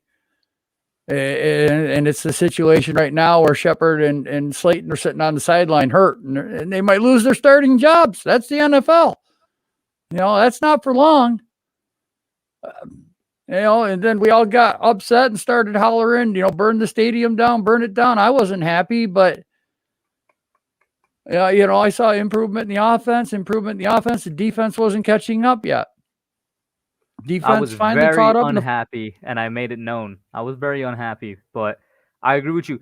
I said it earlier. The defense still has a ways to go, but at least they held the Saints down while we were coming back from 11. Right. You know, and then they started out that game too, Kush. They started out with 2 3-and-outs. Mm-hmm. if we don't get those 2, 3 and outs, that doesn't let Jones warm up and get into his rhythm and do what he did. We were up 7-0. And then a couple of plays, the defense, we don't know what the play call was. I don't know what the defense was set up. I don't know the alignment that was on the field, what they wanted to do. But I get everybody's hype and they're loving it. But for me, I mean, the Giants still aren't off the hook. I mean, I am still not happy. There's still stuff to fix, right? There's still things to fix. Right, because I still want to see improvement no matter what. This team needs to improve more than what they're doing right now. So while everybody's saying, I want to see this in the game plan, I want to see that in the game plan, I want improvement. I want sound tackling because our tackling is piss poor. Sorry. I think along with pass rush, that's the thing I could complain the most about with our defense. We just can't seem to tackle. It reminds me of 2019 when tackling was a problem. Right. We only had 3 penalties, but I want less than 3 penalties. Okay. I want to see improved blocking from the O-line. We did okay the second half, but the first half, I'll tell you what, we were a hot mess. I mean, I can't tell you how many times pass blocking because that one pass that DJ almost got sacked on. I mean, Price and Sakura and Hernandez, they were all on their backs. And the linemen were just like, it was Soldier that got burned. Hernandez didn't. They were right there. And Daniel barely got it to the line of scrimmage, throwing it away. And then second half, I don't know what happened. They made great adjustments. So as far as this game plan goes, you script your 15 plays. I want half run, half pass, and then take what the game dictates to you. If we're getting 5 yards of carry on the first down, run the ball first down until they stop it. So the next time you get a first down, it's like, okay, they're going to try to stop the run. I can set them up for something over the top. Exactly. And real quick, peace out, Authentic. Thank you for tuning in. Guys, if you haven't already, go check him out, man.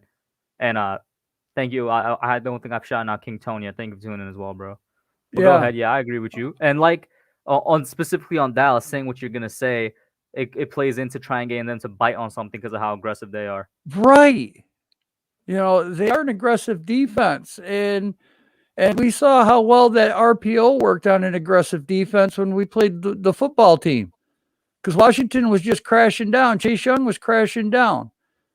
And that just opened up the RPO, which is why Daniel had such huge numbers. My biggest concern with this offensive line is we're probably going to have to keep Rudolph in there on the right-hand side to help Chip to help Nate Solder because they're probably going to line up Micah Parsons on him because he is the weak link. So we're going to, out of all game plans, that's the one thing that we're going to have to worry about the most. Keep the running back in. And maybe the Giants ran a lot of 12 personnel last weekend, and it seemed to work. And they were getting open routes with that. But I mean, we got to win Dallas. About the line a little bit, and I agree with you. We need a bit better blocking, but is part of you not impressed at least with what they're doing, considering they got the third string guy and Skura out there? Like I said, I'm happy, but the first 3 weeks really got to me, and I'm not forgetting and forgiving.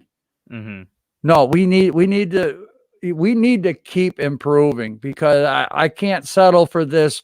1 week we're good, the next week we're trash, the next week we're good. No, I want improvement every week. Shout out to Eli Rax in here, bro. Yes. What's up, man? I want to see that improve because DJ's giving us hope that we got a franchise quarterback. Barkley's coming back now, giving us hope that he's going to be back at 100%. Galladay's giving us hope that he's the guy that we signed. He's that number one. Ross, everyone said he can't catch the ball. I haven't heard that from anybody since that last game, or even when he was in there.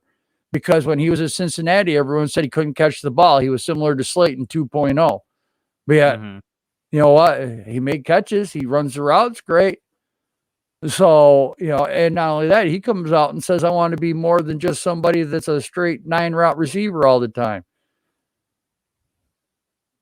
So we got the compliments there. We got the weapons there. The guys are there. They're starting to buy in. But, he did fumble the big pass, but he jumped on it, recovered it. They gave him the touchdown. And I mentioned this during the live stream too. Notice how he was the only player there that was situationally aware. The Saints defenders didn't even look at the ball; they just stopped. Right. This man was hustling for it as if they were right beside him, hustling for it. Right. I really like that. Well, not only that, Kyle gets some kudos too for recovering that fumble. Thank God we signed Kyle Rudolph. He was well aware, being a veteran of, I better jump on that. Instead of, sometimes you'll see a guy just standing around who's a rookie, forgets he's pros, and then, well, we have to work on that disability. We have to work on them being dysfunctional. I mean, have they really played against an offense that could really pressure their secondary with like the receivers that we have? Who is they? Us? Dallas. Has Dallas faced a offense that has the weapons that that we saw last week? The way Galladay was playing, the way Tony was playing. I'd say both Buccaneers and Panthers. Panthers have a good amount of receiving weapons. Well, but DJ Moore, Robbie Anderson, Terrence Marshall, and then Bucks, of course, without saying they have good receiving weapons. Oh, yeah, okay, but you look at the Bucks game plan. They ran it and then they threw it, and they just did what the game allowed them to do. Jason Garrett kept that defense on their heels the whole game. Mm-hmm. Now, if we can copy that and keep that defense on their heels, we got a chance to win the game. But it's going to have to be utilizing our playmakers and doing what the game dictates. Because if you look at from the first half to the second half, they made adjustments into what that defense was going to give us.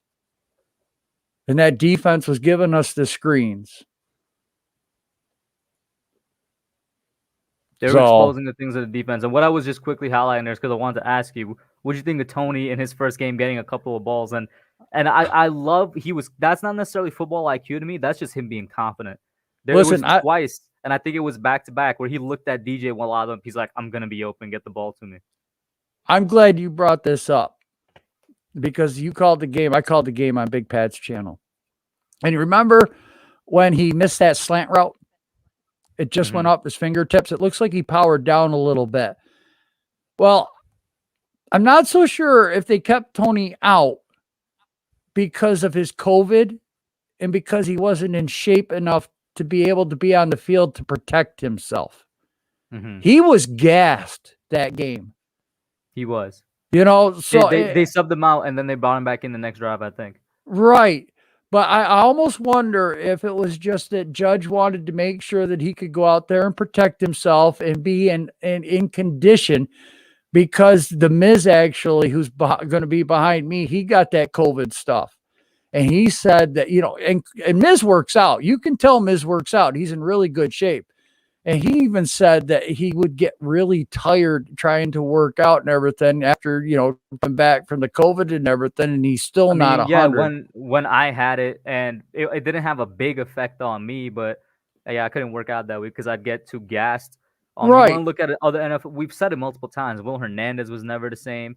It basically took him, a month or so to recover from it. And Myles Garrett took a couple of weeks for him to recover from it. Right. Like, it affects different people in different ways. Hernandez, he was out of quite a few games because of the COVID last year. So, look, I get it. Everybody wants their guy. I said, man, Hub, you haven't even said nothing yet. About what? Nothing. Said nothing about what? You don't see that? It's still growing, bro. You don't see that? It's still, listen, I appreciate that you're not shaving it, but it's still growing. How many more months, man? Dude, I tell you what, I was on Pat's and I says, well, I didn't shave for this game and I wore my white and red Eli Manning jersey. You said, I told you it was the beard. Didn't I tell you week one? Oh my God. Yeah, no, I can't shave until they lose. Exactly. Oh, y'all are killing me. Y'all are killing me. Don't do it, man. But now the team is on your hands. It's on your head. I didn't shave. It's still there, just as white and bristly as ever. It's just and I'm not wearing a jersey next week either because I wore my Saquon Barkley merch, link in the description, and I was like, I'm trying something different. Let me not wear a jersey. And Saquon won us the game, so I got to wear that shirt again next week. I wore the white and red Manning jersey that they were wearing on the field, and so I got to wear that again. Of course, you know how superstitious. And they were wearing white pants. Yeah, the Giants. That was the debut of the white pants. Yes, it was. I mean, I'm looking forward to seeing the Super Bowl 25 uniforms because that's going to bring back memories. I don't remember. I know what game. Do you know what game the Super Bowl 42 one is? No, I don't remember. But that or it was a Super Bowl 42. I thought it was they were doing a 25 also. I know about 42 because it's 10 years. I didn't know they were doing 25.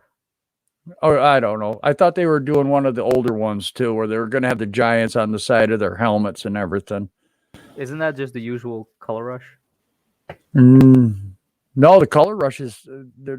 They usually do that against the Eagles, but I think that's against a different team this year. I think the color rush. We actually have 2 games, where we got color rush instead of 1 this year.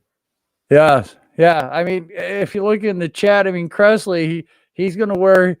We're superstitious football fans. I mean, if we're winning at the end of the game at the 4th quarter, and you might have to go to the bathroom and you're sitting on the edge of the chair, it's like, I don't dare move. Exactly. So, King Tone, if we win Sunday, I'm buying DJ Color Rush jersey. Man, do it now.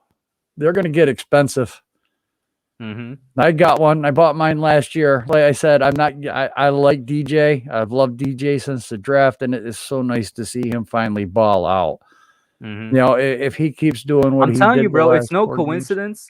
I do think this is because who he is, but it's also no coincidence that he's having his best streak while Andrew Thomas is out here performing like an all-pro. I agree because he's not worried about the guy coming from his left side anymore. 0 sacks, man. He basically eliminated Cam Jordan. Like, Thomas is really holding down that side. And I really hope that Sakura starts at left guard next week because him and Thomas. Even if Bredesen is healthy. Yeah, because him and Sakura seem to work really well. Bobby Skinner, did you watch his O-line report? Did not get to, no. Get to watch that because, I mean, these guys, Price gets blown up on a play or two. You know, Solder gets blown up on a play or two, but and these guys work so well together, hip to hip, going to the second level, and their footwork and their hands and their technique is just phenomenal the way those guys were working together. And that's why I say I want to see more improvement. That's what I want out of this game, because if we're showing improvement there, that's going to show improvement in the score. That's going to show improvement in the game plan. These guys are running better routes. These guys are blocking better. They're giving DJ more time. I really don't think Dallas is going to be able to put a heavy rush on us after seeing last week what we did against a really good Saints defense. So a lot of it's going to dictate is what the Dallas defense is going to do to us as to time of possession, running the ball, you know, and our blocking, our run blocking is not that great, guys. I mean, it's good. It gets by, but our pass blocking is way so much better. But the RPO and the play action pass is really drawing them linebackers down to give Daniel time and get the guys open down the field. So as far as running the ball, I know everybody wants to do that a lot more. I don't know. I'm kind of worried about that. That it is my biggest concern is us running the ball in Dallas's run. I mean, those are the 2 keys. So I agree with you completely, man. Nothing really much to add there. Any last thought before I pop out? We got Josh, and then I have Miz back on for a little bit at the end there. No, man, it's just great talking to you. Hey, congratulations on acing your test. Hey, thank you. Thank you. Yo, you keep that up, man. Listen, I don't know if you got to see the vid I put out today. Literally had to do a quick sermon session. I saw that. To ask for time, man. The lights are coming down. To get some video outs, man. Yep. Yeah, it's I caught crazy. that. Yeah, no, the professor's been killing me, bro. It's honestly, I'm surprised because I usually take 5 classes. I'm only taking 4 this semester, but it's more work at that. I don't know how, but it makes sense. Right. So, yeah. No, the last thing I got to say is no, I had to do a Kid Blue impression. Sorry. Yeah, that's going kind of a little. I don't want to say viral, but it's spreading. It's spreading. Yes, it is. I had to do an impression. So, all right, we'll catch you later in the week. See you, man. Have a good one. Before I pop in, Josh, once again, thank you all for tuning in. Thank you guys for sticking with me through here. Everybody that called in, everybody that's in the chat. Thank you so much. Let's see here. Imagine if Wilson becomes what he can for next year, and then we draft Bama Beast in the draft or big right tackle. It would be complete. Got to draft a center to Gates, come back a guard. Braden says, I disagree, Joe, because Dallas will bring 8 people in the box, then drop all out, and it confuses the line, so it will get more pressure, but we can hope. Run blocking is okay, but our rushing will mostly come from DJ. Hopefully that changes. We can't have that continuing happening. Jojo Cowboy, shout out to a Cowboys fan here. He says you can't run when you're playing catch up. Listen, man, if we get the ball first, I think we're going to try and score first. But what up, Josh? How you doing, man? What's good, Hub? You can hear me? I'm good, bro. Yeah, I can hear you. First off, I just want to say you're killing it right now. I love the content. I love all the people, all the Giants people content right now. It's amazing. I appreciate that. Last week, yeah, we won, but now I'm just focused on Dallas this week. I'm focused. You already switched over to Dallas Hate Week? Yes. It is Dallas Hate Week right now. I'm focused up on Dallas, and I know I might play devil's advocate just a little bit. I know a lot of people might not like Jason Garrett right now, but when he's going against Dallas, he's different. I don't know why. He just coaches different because it wasn't last week. We saw it last year. Yeah, last year. Exactly. How much we put up? Like 34, right? Or something like that? The offense, because remember, we had a pick 6 in that game. Right. So I think the offense put up like 27. Okay, yeah. So, yeah, he's just coaches. Obviously, he wants to win that game. That's his old team.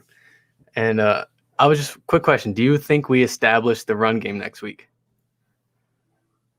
It depends, because as much as I rebutted the Cowboys fans thing, if we get the ball first and we can score first, then yeah. But if we unfortunately fall into a catch-up situation, I'd find it difficult. You know what I'm saying? Yeah. I personally think it's going to be a shootout because our defense is looking like they can't tackle right now. I don't know why that's happening. I don't know why they can't tackle right now. It's looking pretty bad. And I really think it's going to turn into a shootout. And if Jason Garrett stays on pace with how that offense looked last week, I do think it's going to be a shootout. And if the defense can pull off that last fourth quarter stop, I think we have a good chance. I mean, how do we do this, man? How do we execute stopping their run when they got 600 yards in 2 games? It's going to be tough, I know, because last week we didn't really stop the run. I personally think I do think we should stack the box and then play man outside. That's what I really think. Mm-hmm. Stack the box. But like Authentic was saying earlier, you run the risk of them basically using every single one of their weapons in the passing game if you stack the box. I'm willing to have Dak beat us with his arm over that running game. I'm really willing to do that. Why you say that? Because I know our cornerbacks haven't been looking like that much of what they should be for that money that they're getting paid. But I do have confidence that they could get stops on Dak. Because Dak, like everyone's been saying, he looks like a dink and dunk quarterback. And if we do stack that box, we stop. Oh, well, he can pass it deep now. 100% he can pass deep. Yeah. But you got to have the faith in the defense to get those man coverage stops. Mm-hmm. And we're due, and CeeDee Lamb's due for 2 drops that game. We all know it. Against who? Adoree Jackson. Adoree's going to keep up with him on the speed. Or is Aaron Robinson back yet? Nope. Damn. Have we not been playing Darnay Holmes at slot corner? I think we have. Didn't we? Yeah, it was Darnay Holmes. Who did we? Rodarius Wilson. Rodarius Wilson. Yes, that's him. Williams. I mean, why did I say Wilson? Yeah. But yeah, Rodarius has also been seeing a good amount of snaps. I don't know. I'm really focused on Dallas. Daniel Jones, man, he looked great. He looked great last week. Mm-hmm. And then this is what happens when you're forced to take the training wheels off of him. We all see what he could do, and I hope Jason Garrett continues with what he did last week. Because there's no point, just like how against Washington, the options were killing Washington. Then against Atlanta, a worse defense, we didn't run it once. We didn't run an option once. I don't understand why he didn't run it once. Mm-hmm. Which is very confusing. But real quick before you continue, let me pop in special guest real quick. If you guys don't know this man, go follow him on Twitter, New York Giants Rush Podcast, and I'm pretty sure he writes for their website. Eli, what's up, man? How you doing? What Man, you rocking there? I had to stop in a little bit, man. There's some old little 4th of July shirt, man. Believe it or not, because I was on my couch just chilling, man, and I happened to see your show, so I had to pop in. For sure, man. Go ahead.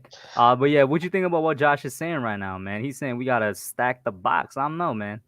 To be honest with you, no, I don't think that's the game plan at this point. Yes, you want to shut down their running game. Yes, Pollard, Zeke coming out that backfield are doing pretty well. But I think that, in this particular case, the way we play zone and the way that, this defense is, we're gonna have to figure this out as far as the secondary. I think they're gonna pick us apart. I think the fact that we shut down Alvin Kamara, we're gonna follow the same plan, hopefully with Dallas. But at the same time, man, I'm worried about that secondary and see what they can do as far as stopping Dak Prescott. And we got to provide pressure on them, man, and see what happens. That's just my opinion on it. All I know is we have to just tackle. We have to tackle. Yes. It's something, we're terrible at it. We're very poor at that, man, especially as Taysom Hill goes in. Yeah. Right? Yeah, Tyson, forgive me, going into that end zone and the poor tackling that's there. It looked like we're going for the strip sack more than tackling. Yeah, so we got to focus on that. 5 missed tackles there? Something like that? Yeah. Listen, that's terrible football, man. He went through the entire defense on that first touchdown. Dude, that's just poor tackling, man, and that's something they have to work on for sure and fast. Because as much as we thought New Orleans was a team that we had to worry about, Dallas is pretty damn good. I just put a tweet out earlier with all they're in the top 5 as far as passing, rushing, or whatever the case is. They're in the top 5, man. So this team can score, and they can score pretty well, and it's just a matter of can our offense do the same. Mm-hmm. I have a quick question for both of you. If the game comes down to a final drive, right? This next week game against the Cowboys, do you feel more comfortable with the offense right now? Like judging off the 4 weeks, the offense out on the field or the defense? Neither at this point. I'm gonna be honest with you, but Hub, I'll let you take it over before I kind of keep going here, long-winded. But I don't feel comfort in either at this point. He's asking which one I feel more comfortable with, offense or defense. Yeah. Yes, to win the game. To win the game? Yes. I'm going to go slightly better offense because even though Joe said it earlier, it's nice to have the win. It's nice that we got a game under our belt. There's still a lot of things to fix with this team before I could go and say we could really turn the season around, and that's on both sides of the ball. But I'm going to say offense just because I do think overall they've had a better season so far than the defense. Just, they haven't necessarily put up the points or anything, but they make less mistakes than the defense makes so far this season. So I'd say offense. And as of right now, they click more than the defense do. I agree. Anything else? Listen, the identity of this offense, man, is still up in the air, right? I mean, we played a masterful game, even though we lost in Washington, where he was doing read options, or whatever the case was for Daniel Jones. Then we crapped the bed at the Falcons. Then here we go. We did play a good game in New Orleans. What's next week? It's still up in the air. That's what I was saying. We just don't know. We just don't know. They know how to reel it back in. Exactly. So again, we don't know. I can't trust any of them until I see game day, what they have going on. It's just like, man, I don't know. I just hope they win. That's it. I just don't know. I can't put my finger on it as far as which one is elite at this point. The defense is trash. They got to figure this out. But if I was, then yeah, Hub, I agree with you. You got to slightly go towards the offense because they're a little bit more consistent. And it's not by on much. That side of the ball. It's not by much. Yeah, it's definitely not by much. It's just a small notch, and it sucks. And like you said, it's been literally, we have 4 games. It's been off on through those 4 games. I want it to be on. I need to see the consistency. I do. And it's weird. And it's weird that they're both the games that we've been on have been away games. That's true. Isn't that weird? Hey, Dallas is an away game. Hopefully, maybe that juju comes in. I heard a lot of people talking about MetLife's field being pretty bad. Well, I remember last year when it was like most players got the turf injuries at MetLife for some weird reason. Exactly, and then last week, I remember that most of our Shepard and Slayton go down on MetLife. Listen, and man, Blake Martinez. That's just one of a couple of reasons a lot of Giants fans don't like MetLife. The turf/field. I personally I look at MetLife and I say I don't believe this was built within this century when I go there, yo. Like, I'm just a quick little rant. They could have definitely done a better job with the design of MetLife, man. It really looks like it's like from the 70s or something, man. I agree, man. It looks good and all, but they got to fix a little bit of the minor stuff because when you look at everybody else's stadiums, man, it's just light years behind, in my opinion. Even though it's new, It's not even close, and they No. could definitely fix a bit of the concession stands, like make them a bit more accessible in the bathrooms and stuff. Like there's I agree. not just in design, but in layout as well. It feels like an old stadium. You know what I mean? I agree. I think the old Giant Stadium was better, if you ask me, in my opinion. But I've never been there, but I'll take you never for been. it, man. Definitely I've never was. been to MetLife. I want to go so bad. I'm from New York too. I don't know why I've never gone to a game, but I really need to go to one. If they keep improving on this year, I think I might have to get a ticket. Man, even if they don't, just feel the atmosphere. Go in and tailgate because I went to the Eli Manning jersey retirement and the last week? tailgating. And the tailgating was unbelievable. The amount of food, the amount of people that you don't know, you're high fiving and having a good time with. Just that experience alone, I ain't care if they lost or not. It was beautiful, man. I'm talking about people on other sides of the globe. Talking about, hey, we're a fan of yours. It was pretty freaking awesome, man. So From a personal That's experience, pretty cool. how loud were the boos from Mara? Very loud. Everybody booed except for me. Let me make that clear. Shout out Madeline Burke. I think, and yeah, that's another reason to check out the Giants guys on Twitter and their podcast. They be getting some special guests on there. Madeline Burke. They've had Brandon London on. Anybody coming up?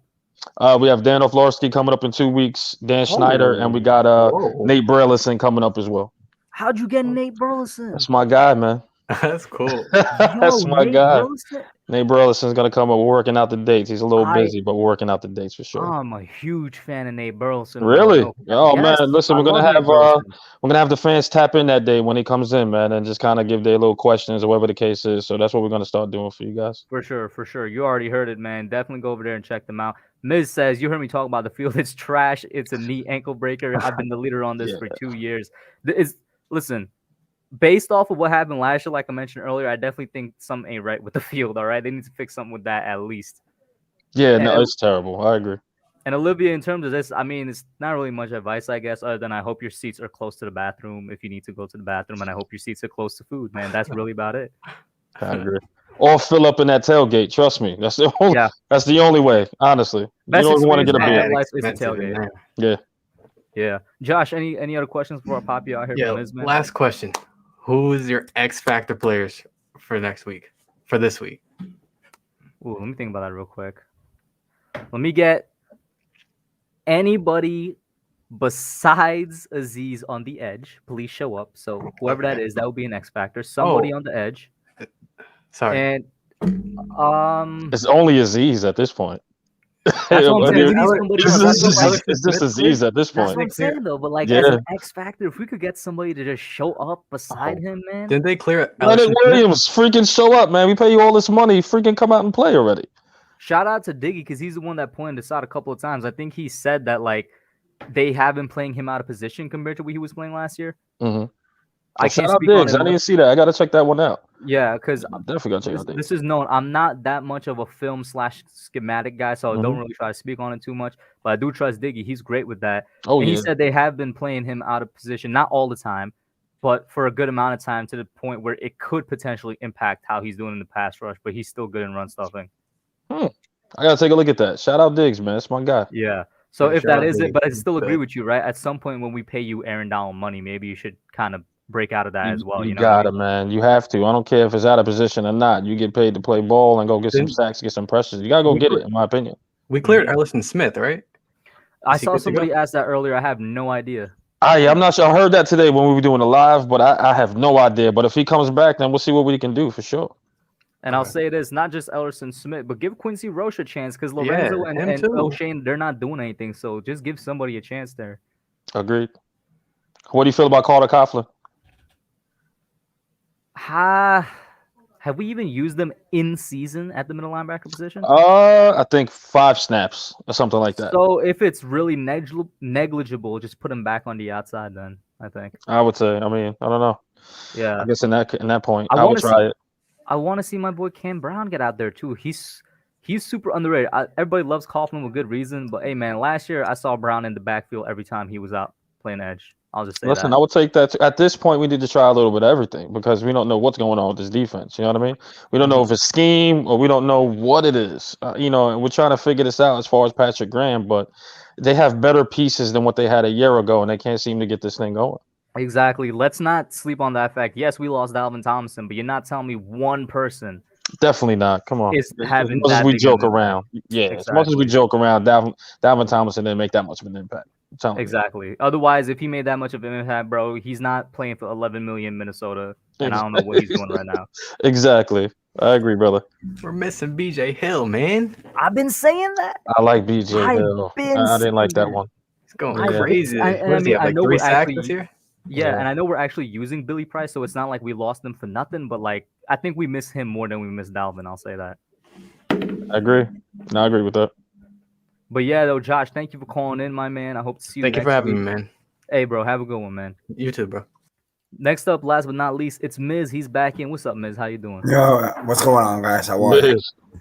How are you, man? It's the first time I'm seeing you, so link your channel in there so I could subscribe to you, man. He's saying Sunday already linked it in the chat. You already did. Thank you, brother. I appreciate you because I don't know how to do anything. That's why I got my guy Hub, man. It's my brother here. Now, shout out to Sunday, man. Sunday's the greatest mod. She did it already. I a little bit disagree with you guys on the last thing, but that's not really what I wanted to go into. But I think Thomason did play a monster role on this defense because what he did was allowed Leo to become almost a pure pass rusher and not have to worry so much about the run.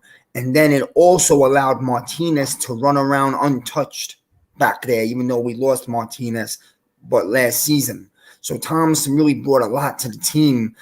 I'm not saying that we can't get this defense to get better as the year goes on, but I really feel like we do miss the guy, especially guys like Leo, Dexter, and Martinez when he was in there. I feel like Thompson really took up a lot in that middle. And plus, don't forget, this is big. He was a real leader in the locker room. Yes, that is true. Sure. That is something that's definitely felt, I think. So I feel we should have found a way to bring him back, especially when it has to be the next guy. Like, who do you pay? You got to pay Leo or you pay Dalvin. And at that point, Leo had a monster year, so we had no choice but to pay Leo. You couldn't find a way to get Leo to take a little less. The way they just played with the cap, a little less. The way they just played with the cap, I'm sure they could have made something happen, but I guess they didn't value that, him that much. That's the unfortunate part. I think they did, but I think they felt they had to lose somebody. So I guess he was the guy that day. Gettleman wasn't going to make himself look terrible by not paying Leo, right? Because he gave up 2 picks for the guy and Leo just had a monster year. So how are you going to let him walk? So it is what it is, I guess they figured Dexter would be the next Tomlinson. And I think he would. Dexter's nasty. I think Dexter's a real good player. Still young, too. So pass rush, we got to find a way to get a pass rush if we are going to have a season. If we steal a game in the next week or two and we're going to have ourselves a season, we have to develop. And I think, listen, Hub, Carter Coughlin was bringing it off the edge last year. He wasn't. What happened? Where is the guy? What happened? He's not a talented stud. He's not a talented stud, but he's the type of guy that will never stop. He's going to.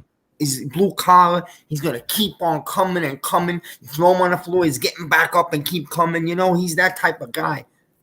Listen, I would like to see what he has. You know what I mean? Like, I know he can do this type of stuff as far as rushing the passer. They need to, at this point, try him. You have nothing to lose at this point. We need some sort of pressure. That's the only way that's going to help win this game, in my opinion, is to get Dak off his square and do what he got. Even though he's good off his square, don't get me wrong, he's good out of the pocket. But I think you just got to rattle him a little bit, and he'll make some mistakes for sure. And I do want to say a quick shout out to Cheyenne for the $2 super chat. She says Leo is a money man with the slant mount emoji. I will say this. I don't know if I'm ready to say that yet, but it's not a good look that he's not producing right now. But I don't think I'll say that. He's playing hard. If you watch him, he's playing hard. But he's not getting in there. He's not going to give you a 12-sack season. Just can't finish. Get a 12-sack season this year. You're not. But he's still a factor in there. He's a good player. I hope people are not going to expect a 12 to 15 sack year every year because they got one last year. It's not usually how it works, But listen, when you have other players that do it on a consistent basis, we expect some. Give me 6. Give me 6. Give me 7. I think he will give you 7. I think so. I But hope, the thing is, because right now it doesn't seem that way. Well, vibes, Doesn't we're seem not that getting no pressure off the edges. I'm not getting That's pressure the real anywhere. problem. That's where your Pressure sacks are supposed to come from. So, you know what I mean? You want the defensive tackle to go give you defensive end numbers. Come on now. Go get a real defensive end Because here. he's done it last year. That's the reason why Yeah. the expectations are high.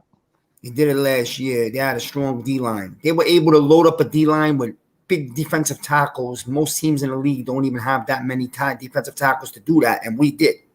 And I will say this does connect back to my BJ Hill thing because we had a deep D line. We don't have a deep D line anymore since we traded him because he was supposed to be the next guy up. When we would have had Hill, Lawrence, and Leonard out there as our 3 defensive tackles, but he wasn't. You know what I'm saying? Let's be honest. Danny Shelton's been really bad for us. Yeah. Austin Johnson's been like average, below average.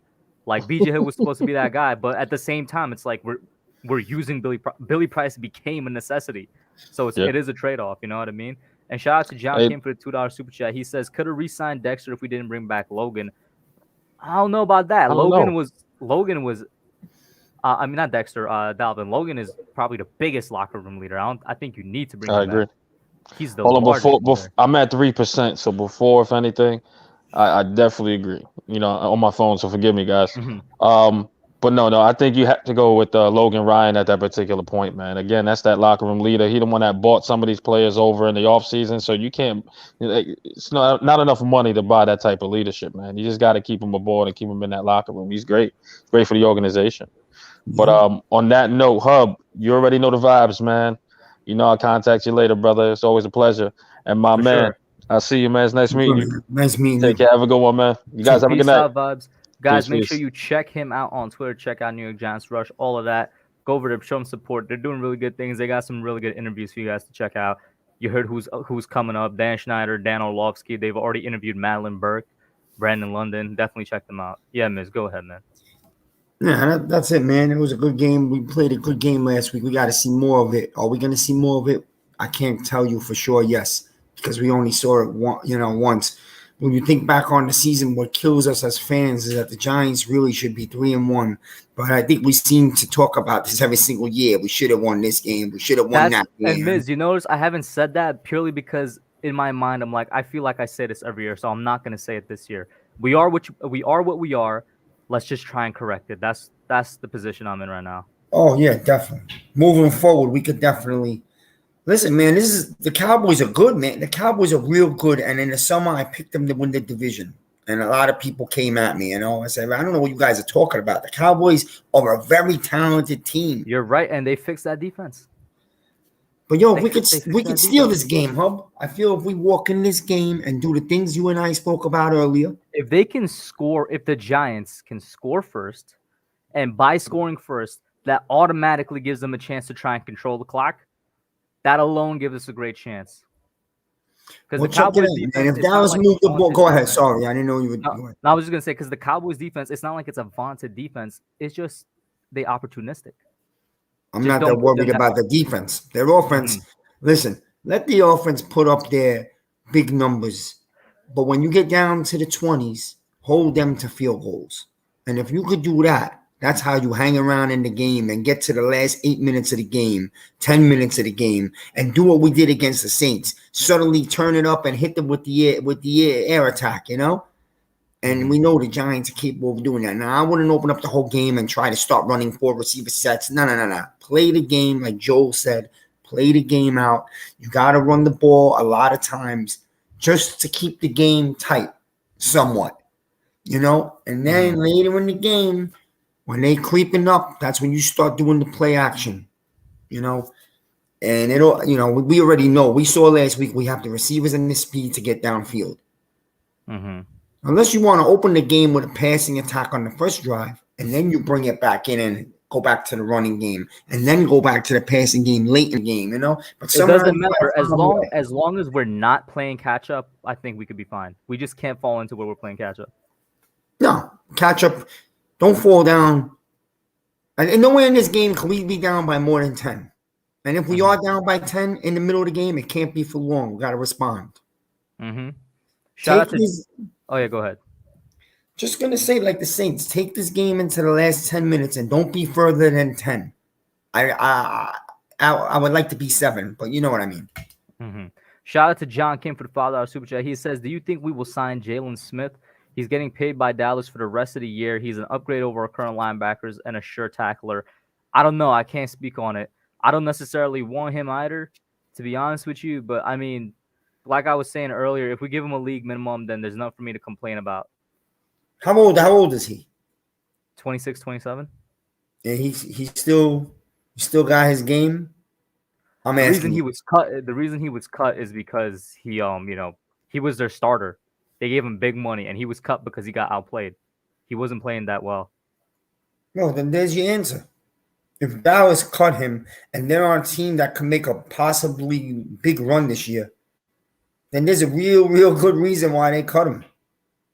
Mm-hmm. So what are you gonna do? Go pick up someone else's sloppy Joe? Just because we don't have it? No, man. We need our guys to step up and start getting a pass rush. You know what I mean? Mm-hmm. That's the name, man. Yeah, it's a nice name. He's a name from the past, but he might not be the same player. He isn't. He probably isn't. So it is what it is. Like you said, Joe made a good point too, man. I don't think we have many dollars left to be. We can't keep on taking money from the future and not have a future. You know, so. Shout out to Calvin. He says, Arizona Cardinal fan here, remember. He says, Hub, correct me if I'm wrong. Aren't the Giants plagued with injuries? If so, do you think that played into the next man up mentality against the Saints W? Proud of your Giants. Go beat the Cowboys. I'm proud of your Cardinals too, man. You guys are currently the best team in the league record-wise, the only undefeated team left. So good job on you guys. You know, Kyler Murray, Cliff Kingsbury, the whole crew. I definitely think it played a thing with the next man up mentality. But I've said this before, and I'll say it again. I think it forced Jason Garrett to use Kadarius Toney more, which was a big part of this game, and it forced them to go to Kenny Galladay, which obviously, Galladay had 116 yards. It just forced him to use his weapons that were there. But also, and this might contradict what I just said, but I feel like those guys are now fully healthy. Like it looks like Galladay is finally fully recovered from whatever he was dealing with in the offseason. Looks like Tony's finally fully recovered. I feel like everything just like connected at that one point. Like you said, blessing in disguise. You got a couple injuries, and now you found out what you really have. Mm-hmm. You know what I mean? By using Toney, Galladay, Ross, you found out, wow, look at these weapons we have. You know what? They should be on the field more than Slayton, possibly. Mm-hmm. And Slayton should definitely take a backseat. I think that's proven. Yeah, and then go ahead. Well, no, and Garrett found out that he could be a little more aggressive down the field. And listen, man, Jones might have one of the best deep arms in football, man. You got to start using it. Use it. I agree with you completely. Use it. Giants Opinion Sports says the Plowboys are beatable. I've literally seen Giants fans saying they're scared of them. It's pathetic. What do you say to that? I'm telling you the truth. This is my thing that I've been big on this for a lot of years. I was talking about it with my friend today. Not to toot my horn, but I hit for 700 this weekend on a parlay. Nice. Yeah, on a 16 parlay. Nice. And this is my formula when I come to doing these little parlays. I look at the teams that are due. Now, if you're on a winning streak, but you're not the best in the league, you're due for a loss. And if you're on a losing streak and lost 2 or 3 in a row, but we know that you're a pretty good team, now you're coming home and you're due for the win. And that's how I do it. Mm-hmm. So and I'm telling you, Dallas is a real good team, but they are on the due for a letdown week. And that's what I'm looking for. They are due for a letdown. And the Giants are just got a taste of what they could be. And they could probably be better than that. And so I'm looking at those two. And I'm hoping we get, like I said, let's get to the last 7 minutes of the game and still be within striking distance. And then I believe in, you were talking about it before. Right now, I've always been a big defensive guy. Last year, I would have put my defense on the field with the game on the line. Right now, you got to go with the offense. Mm-hmm. As of right now, they're just clicking better. And then I completely agree with this comment here by New Jersey Jake, because it's no secret. I'm like the biggest Andrew Thomas supporter on the entire internet. He says the media and Twitter that called Thomas a bust a couple of games in his career has been real quiet since he's been playing good. Where you at? Make the apologies. A lot is disrespect. I agree. This dude is legitimately playing at an all-pro level. He's legitimately, as of right now, a top 10, playing like a top 5 tackle in the league. 0 sacks. I think 1 or 0 quarterback hits. Start. And he's played against 4 different left guards in this 4 games in the second year of his career so far. He's playing out of his mind. He's playing like a 4th overall pick. All those people out there, not to get out of my own fan base, man. But first of all, I encourage all the Giant fans to get at the media members that called all these guys out in the last year or two. Jones, Thomas. I want you to come at them and let them know about it. Tony as well. Yes. They called out Tony. Write their messages. Put the messages on YouTube. Put the messages at every media member. Call their name out, man, because they're trying to hide right now. And number 2, we always dog Gettleman. But how's he looking on some of these guys right now? Give it a little more time, and the guy's going to look better. You may not like his ways. You may not like his arrogant accent. He's an old school guy. But I've always told you guys, this guy's been in the league for like 39 years. He's one hell of a talent scout. I'm telling you. He knows. And I'm not mad about Tony. I think Tony's going to be awesome, electrifying to watch. But Gettleman was going to draft Parsons at 11. And I'm not saying one or the other. I'm just giving you an idea that the guy has a clue what he's doing. He's not clueless out there like people like to say and throw him under the bus for no reason, man. These things take time to get better. I know we want to win and we want to make a run, but maybe it might be one more year, I would honestly, Hub, if we have a decent season and fall short of the playoffs, Hub, I would keep the same regime together for one more year. What's a decent season that you're describing, though? If we get 8 wins, but we don't get in, let's go one more year because I think we're one draft away and we have a big-time draft coming next year. Right? So let's go get that one more big piece on the other side of the O-line. As of right now, it seems like that draft is rich in what we need, which is the 2 lines. We're going to be able to do what we want in the trenches. And if you and I know Gettleman and we leave him alone for one more year, that man is going to attack the trenches. It is. It's obvious. So I wouldn't throw the guy away so quick. And I'll be honest, one more thing. Yeah, we get irritated with Garrett a lot because sometimes we feel like he's really conservative. But the thing is, I'm not about to change the offense with a new coordinator for Jones for the 3rd time in 4 years because that's how you ruin a man. So maybe staying the course wouldn't be the worst thing in the world if we don't bomb out with a 4-win season. I think we could stick the course one more year. And honestly, our history shows that we always have, and it always rewarded us at the end. So remember that. I don't know. How do you feel? You're bringing up good points. You're bringing up good points. It all hinges on what kind of season we have for me, because I've said multiple times on the channel, I'm a 5-year guy when it comes to rebuilds, and we're in technically year 4, but of the Judge regime, year 2, right? So I mean, judge it, pun intended, judge it as you will, but it depends on the season we have. Because one of the major problems we're looking at right now is cap space next year, and yes, I know the cap is always finangled with and stuff, but I mean, it's going to be real tough for them to do something next year, because we do have re-signings coming up that we got to figure out. So it's going to depend on how good of a season we have to see how we continue with the current regime. But I would be in favor of keeping them. You know what I'm saying? If you're keeping them, keep them. If you're getting rid of them, don't just get rid of one person. Don't fall into the jet cycle of getting rid of one person. That's what's going to happen, Hub. That's what's going to happen. They're going to get them in and they're going to keep Judge. You know what I mean? Like, it's going to be a mess again, man. You're going to have a GM. Oh, those weren't really my guys. I don't want them. Like, they cannot fall into that. They can't. And that's on Mara. So you know what? I'll ride the course with the same exact people for another year. But show me fight in the second half year. Go get 7-8 wins, maybe 9. But you know what? Go get 7-8 and show me. We already know Jones is showing a major step up. Let's get a lot more players on the team to step up and show me that next year will be the year. Do we have patience and wait one more draft? And we know that, we don't have a lot of money in the free agency, but you know what? We're set up for a big-time draft, right? So we're going to do it over there. Most of this team is young anyway, man. So that's how I feel. I'm not quick. We lose 2 games. We lose a game to Atlanta. Yeah, we all got emotional. Oh, blow it up. I said it. Blow it up, blah, blah, blah. Then I sat back and waited 2 days and I calmed down, like a lot of us. That was just the heat of the moment on Sunday night. Because you lose to Atlanta. You think your season's over. You're angry about it. But, again, the biggest part of this is if you go change half and not the other half, And now Daniel Jones, we cannot expect Daniel Jones to learn a third playbook in 4 years, man. Okay? That's something the New York Jets have done for 50 years. We can't do that. That's not stability, and that's not a winning organization. That's a mess. I agree with you. And yes, I am, Rick. Looking over here is me looking at you guys' chat. This dude. Rick also says Ms. Jones is the guy. He sucks as an interviewer. What does that have to do with anything? Actually, I think he's nice. I think he's really he speaks intelligently, and he doesn't give information, which is what you want. A smart guy. This is a judge. He's a Belichick type of guy. I'm sure he told Jones, try to beat around the bush in a smart way and don't give out no information. You know, I realize what he's doing in his interviews, but when you listen to the guy speak, man, he's a real intelligent quarterback, and that's what you want. He does a lot of what the coaches tell him, is what I've noticed as well, in terms of when it comes to interviews and stuff.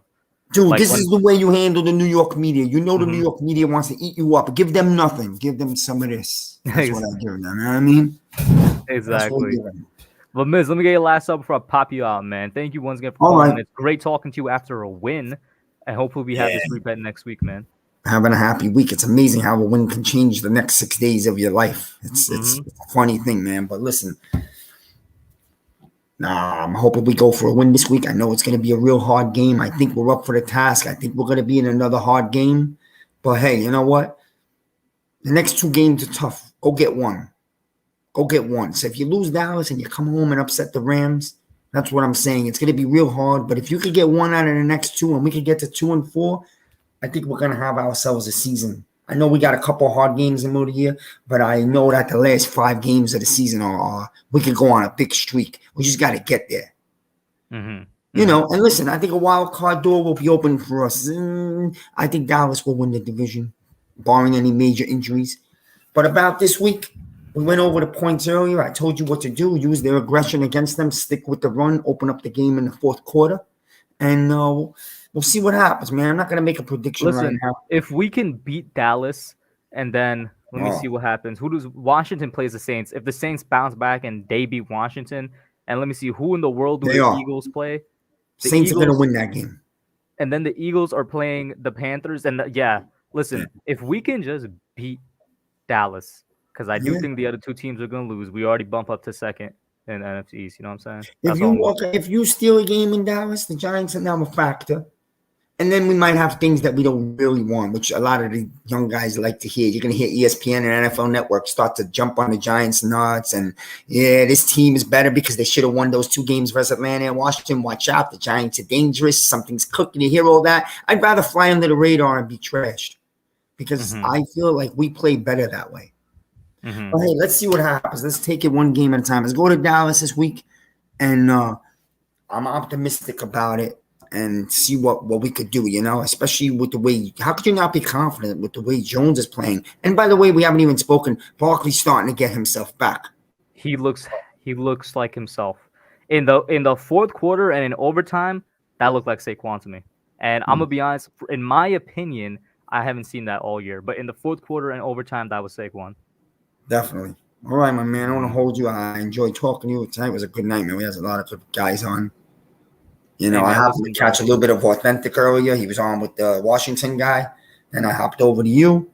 And you made my night better because the Yankees lost. So I got away from that and I got over here. So hey, man, don't think about them for at least another week, bro. They don't deserve they're done. Their season's over. We'll see them next year. All right. Have a good one, man. Later in the week, man. Be well. Peace out. And then to the rest of you guys, once again, I will say thank you all for tuning in. Thank you all for calling. I'll give a quick shout out to the chat. Olivia, LB, Salo Ren, John Snow, King Tone, John Kim, John's Opinion Sports, Classifiable, Joel, Chris Poncio, I think, forgive me if I'm pronouncing that wrong, Sunday. Did I say John's Opinion Sports? Calvin was in here as well. Cresley, Jacob. I think I might have gotten everybody. Edward Chan was in here earlier as well. Jacob says, do you think we have a shot at a win versus Dallas? We definitely got a shot. Hopefully we could execute it. But that's it for now, guys. I'm out. Peace.